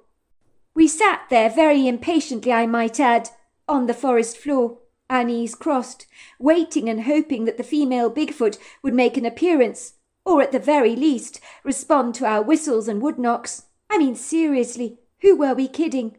All we could hear was the birds' twitter, but beyond the swaying trees and the cool breeze, we heard nothing. "Well," I said, rising to my feet, "we've done what we could, haven't we? We'll leave the apple pie for the Bigfoot on the tree stump over there. She'll know it's from Mrs. Beveridge, I'm sure. But she's obviously not coming, so let's make tracks back to the farmhouse." I could feel the disappointment welling up in my chest, but I knew Bigfoots were naturally evasive and reticent. What made me think for a single moment that I was so special that one would make its appearance known to me? Then all of a sudden we heard 7 tree knocks and a very distinctive whistle. We also heard thunderous feet moving through the woods, like something of a sizable weight that was walking towards us. "Shh! Shh! Listen, Nancy," I said, raising my fingers to my lips excitedly. "Did you hear that?" She nodded. I did. Then all of a sudden everything went still. As the woodgrove held its breath, the forest became mute. I knew the Bigfoot was there. I could feel her powerful energy, sense her eyes watching us. But it was so infuriating because I failed to see her. But I knew she was hiding in plain sight, so my eyes refused to give up on her. I was resolutely determined to find her. I knew she had to be there. I was about to give up when this gargantuan blob of cinnamon brown moved behind a tree trunk so quickly. But I knew what I'd seen, so my eyes pinned in on that spot with a tunnel vision. And then I saw her, as did Nancy. She stood there, majestic, imposing, lofty, easily over 8 foot tall, 600 to 700 pounds, with long flowing hair, small breasts, and overlong arms. She possessed the most benevolent, but the kindest brown eyes I have ever beheld, and in their depths I saw an outer worldly intelligence, as if she could read my intentions, my thoughts, as if she knew all about me, more than I could have ever imagined. The next thing I knew, the Bigfoot spoke to me. Her attention was directed towards me and not to Nancy, and the words she spoke were foreign, but I knew exactly what they meant, as absurd as that may sound. Gilaquina halikolobansi. So here you are, after all this time. I didn't think you would see me, as you have so much doubt in your heart, don't you? But yes, I'm real, and thank you for the apple pie you brought. Gilati kakwina, hasikali no kolobo, si fasha. If I was in any doubt that she had said it. Nancy affirmed to me those were her direct words. The Bigfoot retrieved the apple pie from the tree stump, her eyes brightening as she lifted the glass container to her nose to smell its delicious aromas. She said to us, Gilatwina o golasinaqua. I'm sorry, I don't share. This pie is too good. Don't worry, I said, it's yours. I could swear she gave me an amused wink. She nodded her head towards us, then disappeared from our sight, moving with such a seamless grace as she swung her arms backwards and forwards. I believe she was testing me to see if I'd bypassed my doubting skepticism. It was only because I had faith in seeing her that my faith was subsequently rewarded. Even if it was so brief, I was ever grateful, knowing how exceedingly privileged I was to have such an outlandish encounter with such an extraordinary creature who was undoubtedly human in every regard.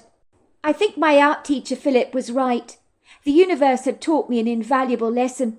Don't be so presumptuous about what you believe. Ostensibly since then I've paid close attention to that sagacious advice, and have been reluctant to not approach things with a more open mind. When we told Mrs. Beveridge that we'd encountered the female Bigfoot, she was terribly pleased. Oh, I'm so glad you saw her. I had a funny feeling you would. Some things are just meant to be, aren't they? The next day, during our tea break on the art course, I took my teacher to one side. I owe you an apology, Philip, I told him. Let's just say the universe has shown me indirectly that there are rarely more things on heaven and earth than you ever imagined possible. I'm glad to tell you I'm beginning to believe your grandfather's story about the Fae, and that it may well be true. Oh, but it's true, Amelia, said Philip. Why would I make something up as efficacious and momentous as this, if it were not? Suffice to say, he didn't seem surprised by my candid confession. I thought you would be chagrined in one way or another. The Fae have their prodigious tools to work on the diminished to our mute of mind. Whatever happened to change your acumen can only be a good thing. There is nothing worse in this life than a hardened cynic. People who have no faith and struggle to believe in the afterlife, for example, are the very ones who have the most difficult time passing to the next world. They don't believe in anything beyond this life. So during the dying process they are filled with great fear and trepidation. Ask any nurse that works with the dying. They'll tell you that. They're the ones who struggle the most. All these years later, I think of that art retreat as one of the most profound, sententious experiences of my life, and it changed me from a naysayer to a protagonist, and now my life is all the more richer. And now these days I believe anything is possible. As for my brother, when he asked me, "How was it in regards to your holiday break at that little art retreat in the mountains?" I told him, "It wasn't so little as it happens, and it was one of the best adventure holidays I've ever been on. As like a closed rose petal in the backyard, I finally opened." "Really? You do surprise me," he said. "I wouldn't think painting would be that fun." "You don't know the half of it," I told him. So there you are. That's my story. Well, hello there. I hope you enjoyed the Omnibus edition. We've got many more coming our way for you to listen to. Sending you love wherever you are in the world, in North America, Canada, Kenya, wherever you may be. I send you lots and lots of love. Thank you for listening to my omnibus, and I really do hope you enjoyed it, because that's the whole idea about it, is to give you some interesting stories to listen to. So until next time, goodbye and good night.